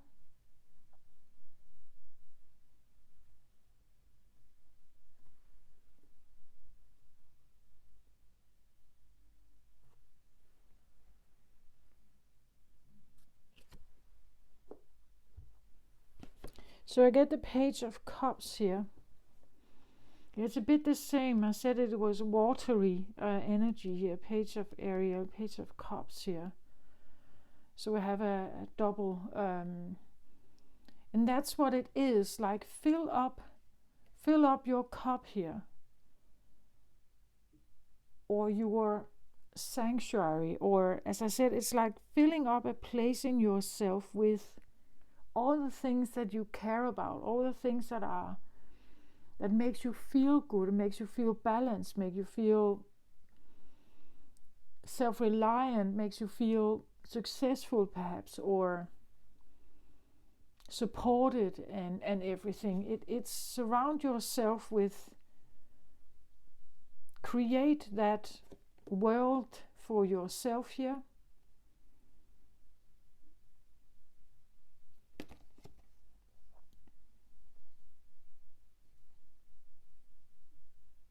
I feel like it's a new beginning, right? It's like a new beginning that you can.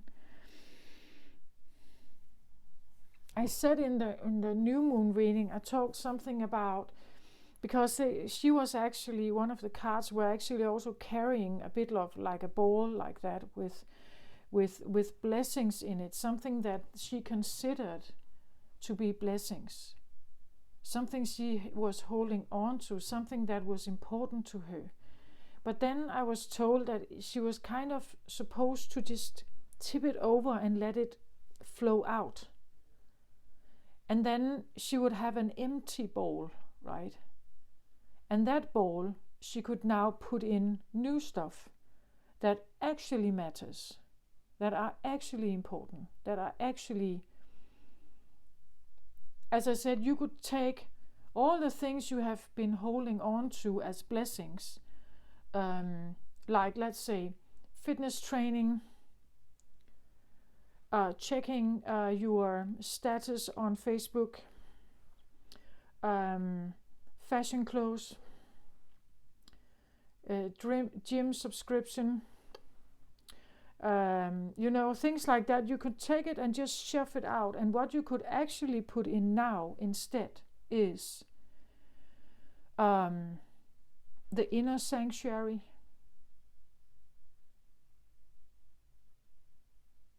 Like, what are you using your resources on?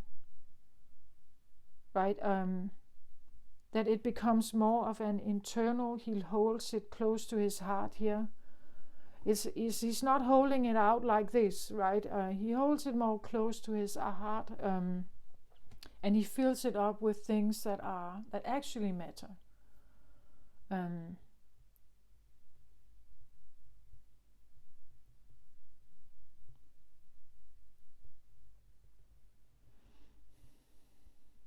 Things that do balance him.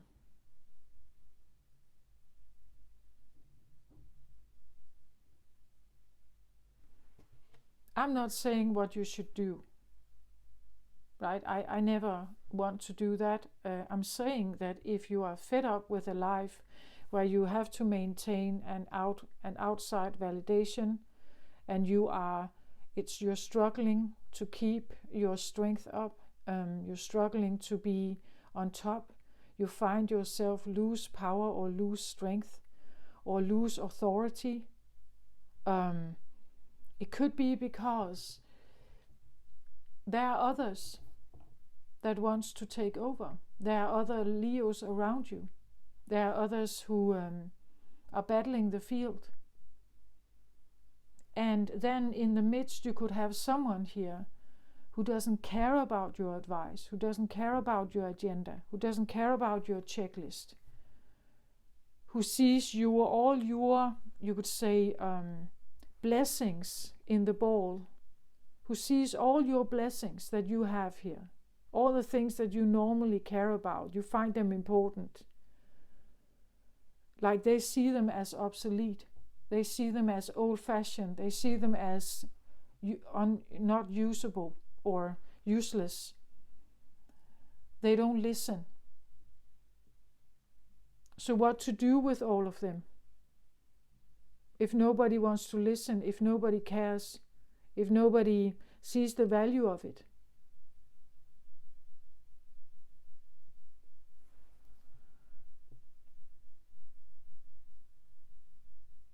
So something that may at some point have given you power could seem like, like the air in the balloon is losing its power. And you see yourself being degraded to a commoner. That you are like everybody else now. That you are not special. What you have to offer is not special. It's not something people listen to. It's old-fashioned. It's outdated. It's useless.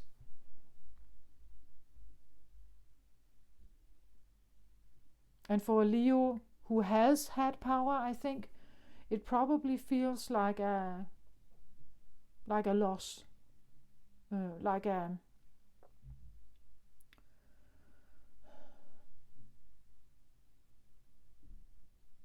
But then at the same time, if they do feel like that, and they want to move forward like that in life, well, we can only wish them well.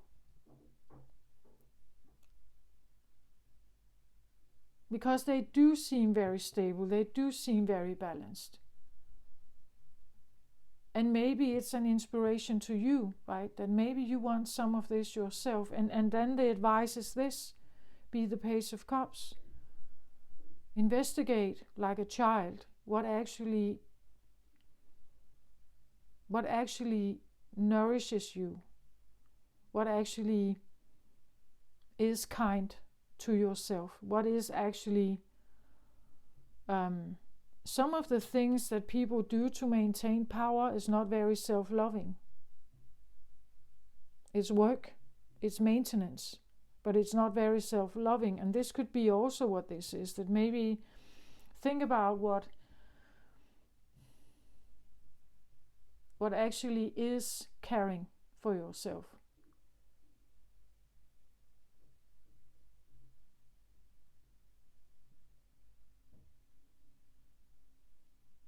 Find other ways perhaps where you can feel successful. Maybe your checklist needs to change a bit.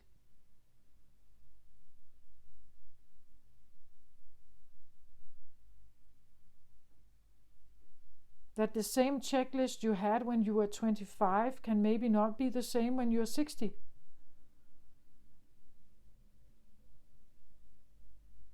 Then you should allow yourself to, like as I said in the new moon reading, like the blessings you had here, what was very important to you, maybe you have to throw it out, as I tried to visualize in the new moon reading. It's like she took the bowl and kind of tipped it so that it could run out, because it's not useful anymore.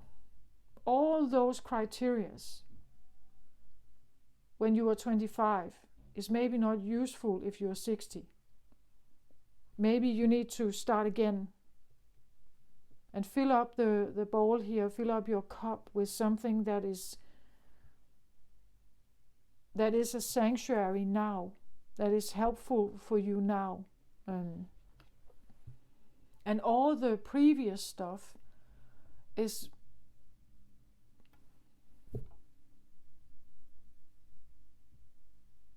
it's maybe too much work, it's maybe too ambitious, or it's old-fashioned, it's outdated, it's, it feels like a start over in some way. That you could do this. The new moon is always an invitation.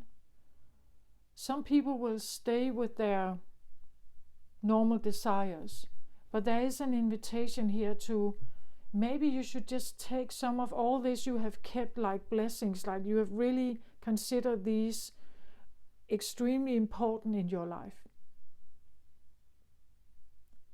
But maybe you should just, like tip it out and then start putting in something else here that actually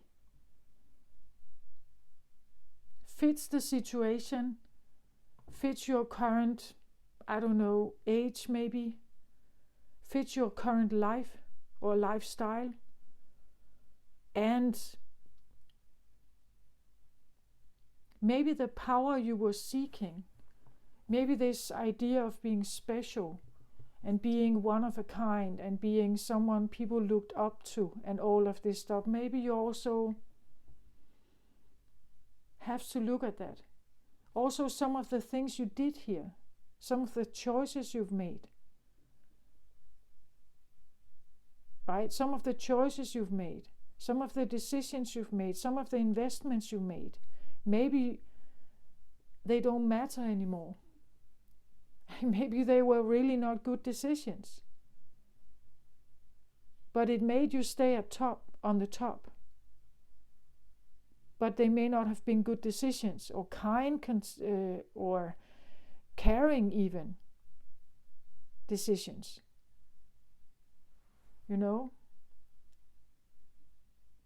To keep up a strong game, like you have to be strong, like you have to maintain that strength. You have maybe pushed yourself. And the Cups card is always about care. It's about kindness and care. Have you been kind to yourself? Have you been kind to your body? Have you been kind to those around you? Maybe this is your child here.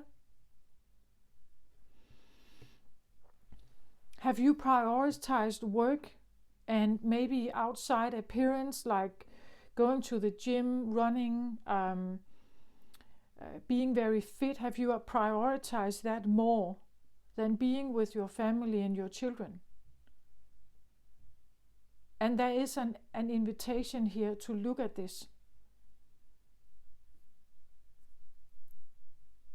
like all the stuff you have considered important, is it actually worth it? What if you just shove it out? Right? You just shove it out, and now you're looking again. What would I like to have in my bowl now, or in my cup here?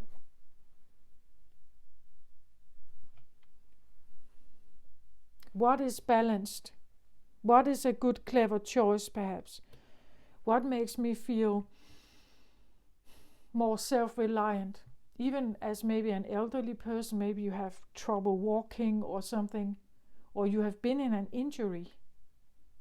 Again, someone who has an injury, maybe they can do the same things. So all the old checklist, all the old checklist doesn't apply anymore. Maybe you need to take all of those blessings, all those memories, all those things that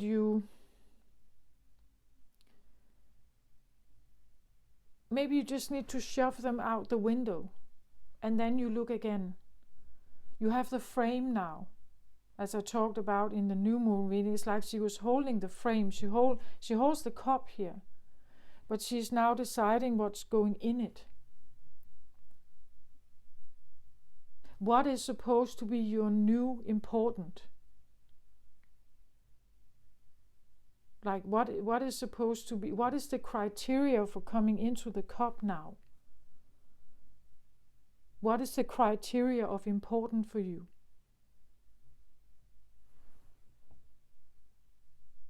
You decide that.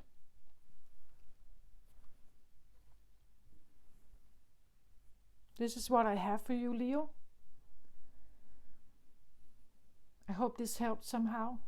Take care of yourself out there always. I send you my best love and light to you. Bye bye.